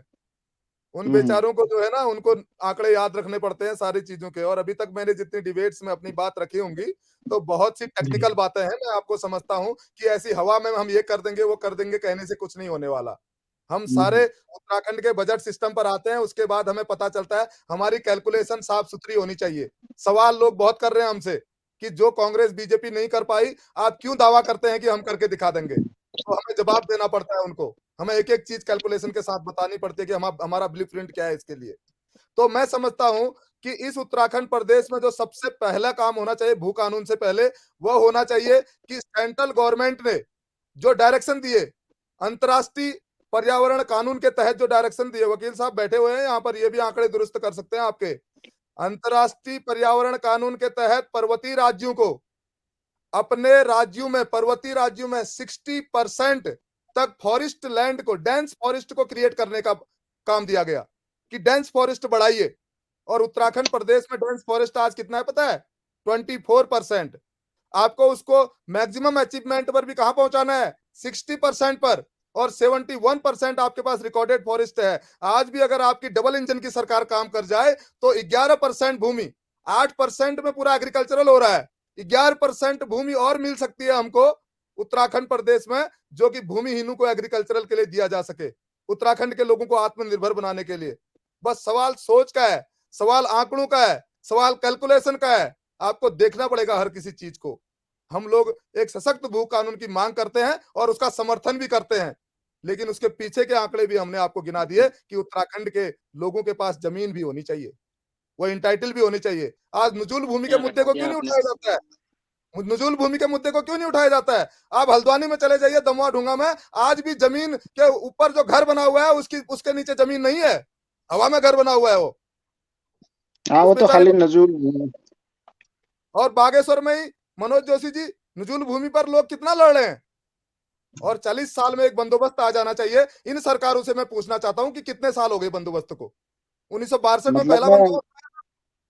नाप भूमि हम माफियाओं के हवाले कर दें और फिर जो है हम जो नजूल भूमि है उसके लिए लड़ाई लड़ें। देखो, ये तो आपकी शंका के लिए मेरे पास कोई जवाब नहीं है। हम कानून में आएंगे तो माफियाओं पर भी शिकंजा कसेंगे, इतना भी आपको बता देना चाहता हूं। आप मत करना माफिया गर्दी।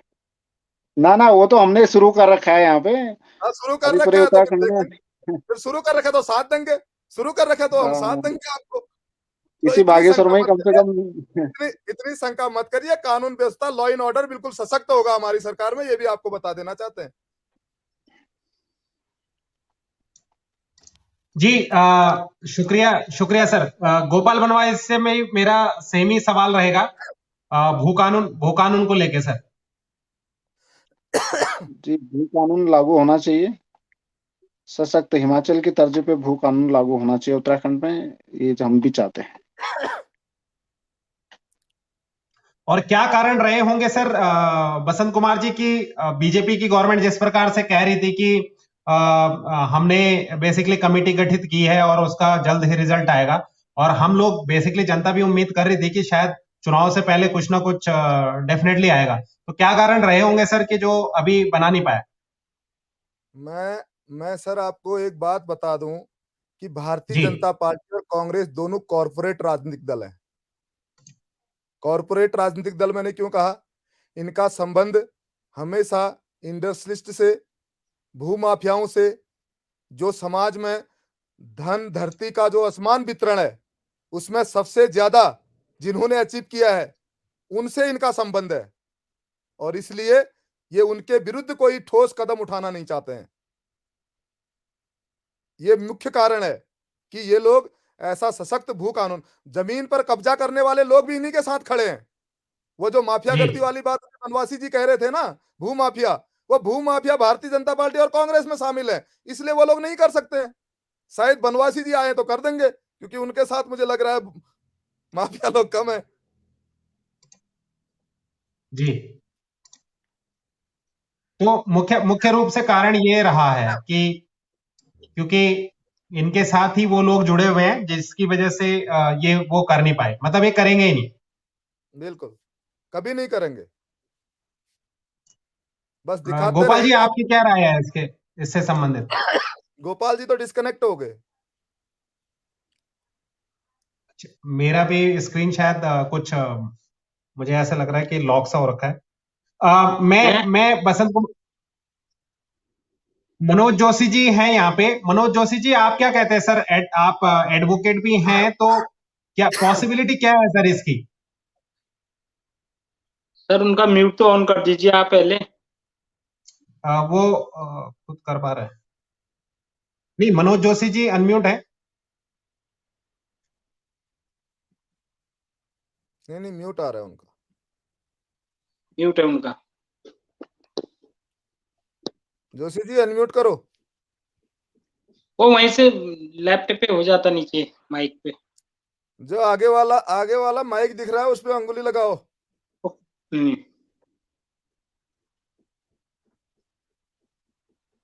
वोट तो आप मुझे ही दोगे, आपने अपनी बातों बातों में बताया जरूर है मुझे।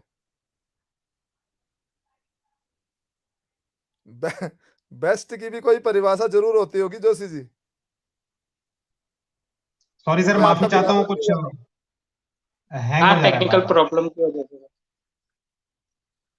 जोशी जी का सर का म्यूट उनने वहां से ऑफ कर दिया लग रहा है मेरे को कर स्क्रीन दिया से। जी कर जी, दिया अनम्यूट हो। बोलिए जोशी जी। हाँ। सॉरी। मैं ये कहना चाहता हूं कि उत्तराखंड में भू कानून सख्ती से लागू होना चाहिए, क्योंकि जो स्थिति आज उत्तराखंड में है, कई कई जिस हिसाब से उत्तराखंड की लैंड है, जिस हिसाब से हमारी वन संपदा है, लेकिन आज जी वो स्थितियां बहुत ही भयावह हमारे सामने आ रही हैं। यहाँ पर कोई भी जिस हिसाब से बाहर के भूमाफिया या जो भी यहाँ पे काबिज हो रहे हैं, हमारी भूमि में कोई अधिकार ही नहीं रह गया है। आप देखेंगे तो कई भूमिहीन भाई लोग यहाँ पर, कई भूमिहीन परिवार यहाँ पर है। अगर सरकार की मंशा होती तो उनको पुनर्स्थापित किया जा सकता था, और जो यहाँ की नजूल भूमि है या जो यहाँ की जो भूमि है उस पर उनको बसाया जा सकता था। और दूसरी बात, जिस हिसाब से हिमाचल में सख्ती से भू कानून लागू है, उसी तर्ज में यहां भी होना चाहिए, क्योंकि आज यहां पर जिस हिसाब से बेहताशा बाहर के लोगों का, या मैं कहूं कि भूमाफियाओं का जो वर्चस्व यहां पर बढ़ते जा रहा है, वो बहुत ही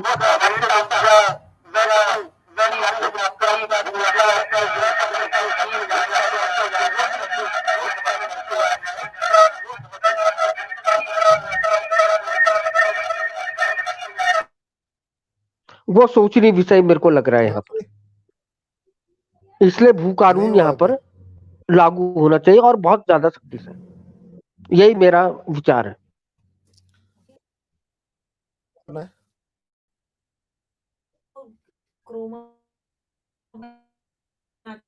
बैठा हुआ है।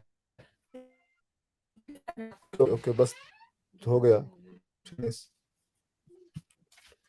आवाज आ रही है? हाँ, आवाज आ रही है बसंत भाई, आपकी आवाज आ रही है।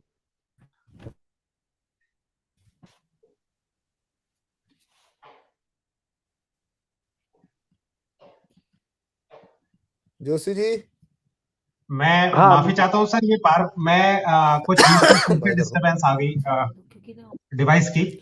जोशी जी आ रही है आवाज मेरी? हाँ, आपकी आ रही है बसंत। आ रही है सर आवाज? आपकी अजय जी आपकी भी आ रही है जी। हमारे साथ दुर्गेश सिंह जी भी जुड़े हुए हैं। तो सॉरी सर, मैं ना, वो माफी चाहता हूँ, डिस्कनेक्टेड है। बहुत समय भी हो गया है। सर एक जैसे मैं ये बताना चाह रहा था, हम लोगों ने काफी इस बारे में आज चर्चा भी करी कि हमारे इस क्षेत्र को लेके बेसिकली बागेश्वर विधानसभा देखें तो यहाँ पे हॉस्पिटल, शिक्षा, रोजगार, ये तो कॉमन ही है पूरे उत्तराखंड की हम बात करें, जिसमें हमने बात ये भी करी कि वन फैमिली वन जॉब की पॉसिबिलिटी कितनी है, तो जिसपे ऑलमोस्ट आप सभी की ओर से था कि ये पॉसिबिलिटी है और होनी चाहिए। दूसरा हमने जो बात करी भू कानून को लेके, तो भू कानून के ऊपर भी हम सभी एग्री हैं बेसिकली कि एक सशक्त भू कानून होना चाहिए। और जैसे बसंत जी ने और डिटेल में जाके बताया कि हमारे पास कितनी प्रतिशत लैंड है, कितनी प्रतिशत हमारे पास बेसिकली प्राइवेट लैंड है और कितनी प्रतिशत जो गवर्नमेंट के अंडर में है, और जो भूमि विहीन है बेसिकली उनके ऊपर भी हमारे पास उनको भी हमें पहले बात करनी चाहिए कि उनको भी भूमि दी जानी चाहिए या नहीं। तो ये सारी चर्चाएं हमारी रही। और अभी हमारे साथ वैसे जो गेस्ट थे, नेटवर्क की वजह से बसंत कुमार जी फिर से, दुर्गेश जी भी हैं, तो मैं सर, तो ये सब हमने आज बेसिकली चर्चा करी और जाना समझा यहाँ की समस्याओं को लेके भी।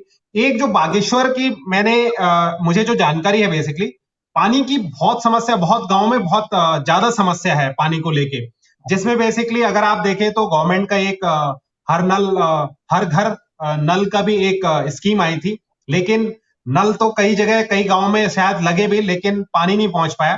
तो बसंत कुमार जी, सबसे पहले मैं आपसे ही जानना चाहूंगा सर, आप क्या इस स्कीम के बारे में आप क्या सोचते हैं, और फिर किस प्रकार से जो पानी की समस्या है पहाड़ों पे बहुत जगह है, बागेश्वर डेफिनेटली बागेश्वर विधानसभा के अंतर्गत अंदर भी काफी गांव में समस्या बहुत है, इसको आप किस प्रकार से दूर करने का प्रयास करेंगे?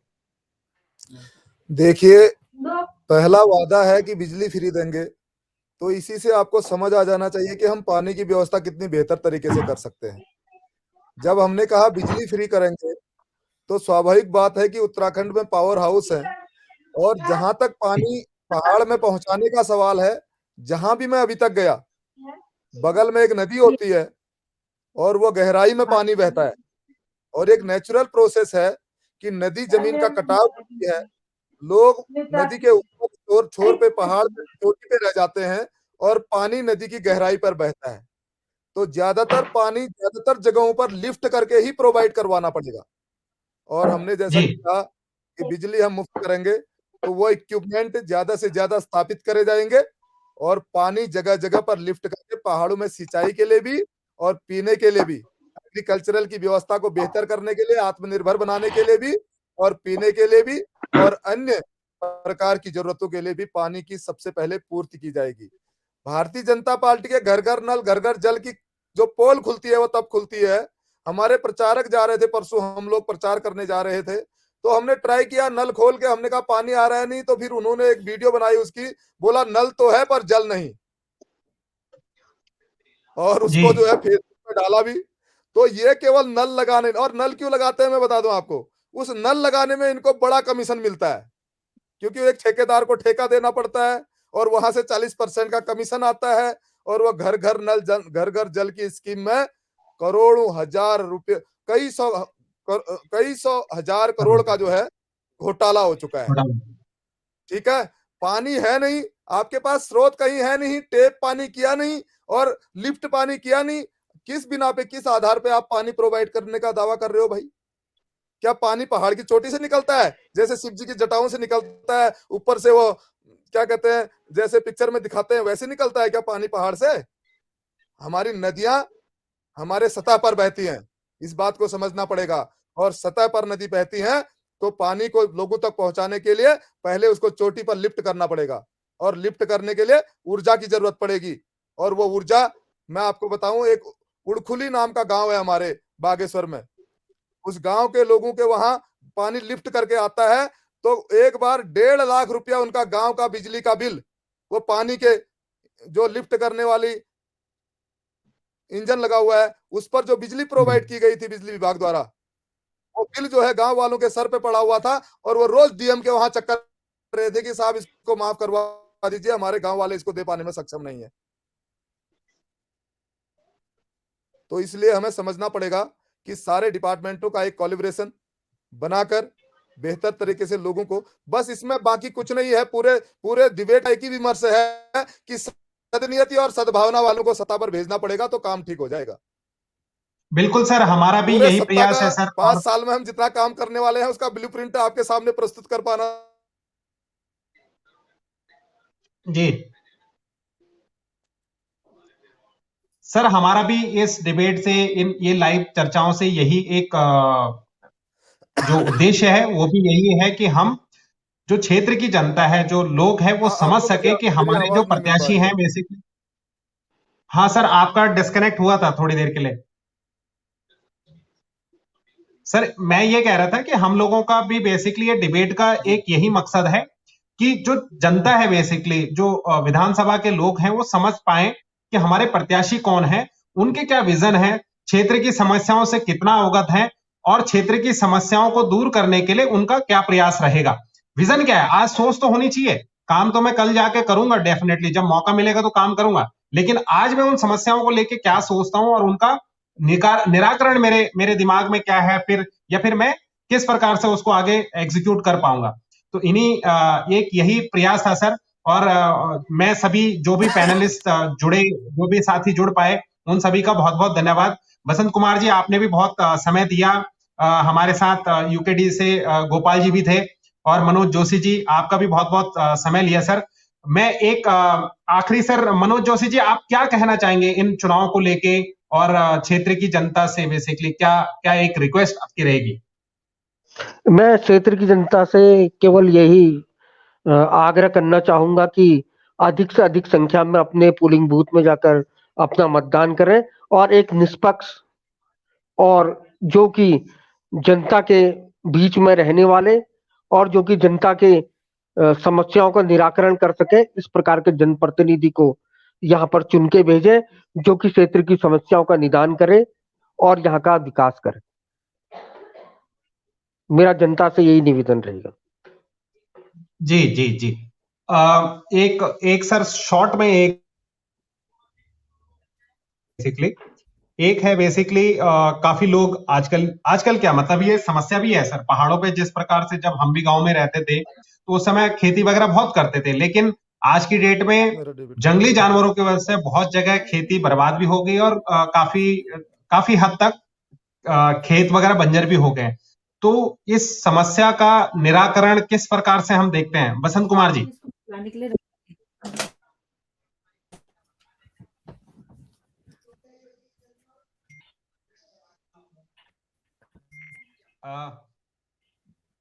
जहां तक मेरा मानना है, जी हाँ, जहां तक मेरा मानना है, आज उत्तराखंड के गांव खाली हो रहे हैं। पलायन का मुख्य कारण, जहां तक मेरे को लगता है, जो जंगली जानवर और जो बंदर हैं, उनके द्वारा जो हमारी खेती है, हमारी कृषि है, उसको लगातार नुकसान पहुंचाया जा रहा है। इस वजह से भी हमारा पलायन हो रहा है। मेरा ये कहना है और ये मानना है कि हमारी सरकारों ने ईमानदारी से इस विषय में कोई काम नहीं किया। अगर जैसे बंदर है, हमारे शहरों में तो बंदर पहुंच ही रहे, लेकिन जहां तक हमने विश्वास नहीं किया था, गांव-गांव में बंदर और जो जंगली सुअर है, उनका आतंक बहुत ही व्याप्त है। अगर सरकार चाहती तो बंदरों का तो बंदीकरण किया जा सकता था, उनकी नसबंदी करके उनकी जनसंख्या में कंट्रोल किया जा सकता था। बाहर से जो हमारे मैदानी क्षेत्र है, वहां से ट्रक के ट्रक भरकर बंदर हमारे पहाड़ में छोड़ दिए जा रहे हैं, और वही बंदर हमारी जो भी कृषि है उसको बहुत ज्यादा नुकसान पहुंचा रहे हैं, जिस कारण पलायन, जो कि आप देख रहे होंगे कि हमारे गांव में जो पलायन है, मैं उसका मुख्य कारण वही मानता हूं। जो गांव में हमारा जो क्षेत्र है या हमारा जो उत्तराखंड है, कृषि प्रधान प्रदेश है।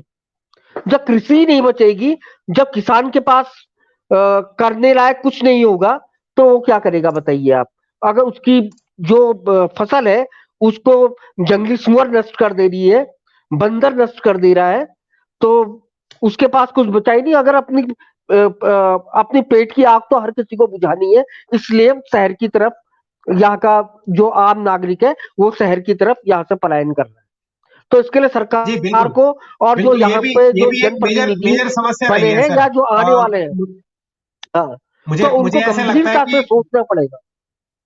जी उनको मुझे ऐसा गंभीरता लगता है से कि सोचने का बसंत विषय है। कुमार जी का शायद नेटवर्क डिस्कनेक्ट हो गया है और दुर्गेश जी पुनः हमारे साथ जुड़े हुए हैं। तो दुर्गेश जी, आप क्या कहना चाहेंगे लोगों को, या फिर इस सेशन के बारे में कुछ कहना चाहेंगे आप? आपकी आवाज नहीं आ रही। दुर्गेश जी, आपकी आवाज नहीं आ रही है। नहीं, म्यूट क्यों आ रहा है आपका?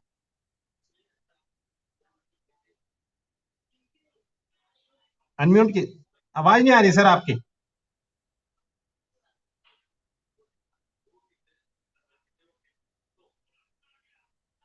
मुझे लगता है काफी समय भी हो गया और माफी चाहते हैं दुर्गेश जी, फिर कभी हम समय ले लेंगे। जोशी जी, आपका भी बहुत बहुत धन्यवाद। दुर्गेश जी, आपका बहुत बहुत धन्यवाद। सभी साथियों का जो अभी तक जुड़े रहे, अपना कीमती समय दिया, उसके लिए बहुत बहुत धन्यवाद। और मैं पुनः एक बार गोपाल जी और बसंत कुमार जी का भी बहुत बहुत धन्यवाद करना चाहूंगा कि आप लोगों ने अपना समय दिया और एक हम लोगों ने प्रयास किया कि क्षेत्र की जनता इस क्षेत्र के बारे में जान सके, समझ सके, अपने प्रत्याशियों को जान सके। और मैं सभी से एक बार रिक्वेस्ट करूंगा कि 14 बेसिकली फरवरी को जरूर वोट डालें और अपने अधिकारों का और कर्तव्यों का पालन जरूर करें। जय भारत, जय उत्तराखंड। जय। शुक्रिया दुर्गेश जी, आपकी आवाज नहीं आ रही, लेकिन बहुत बहुत धन्यवाद सर।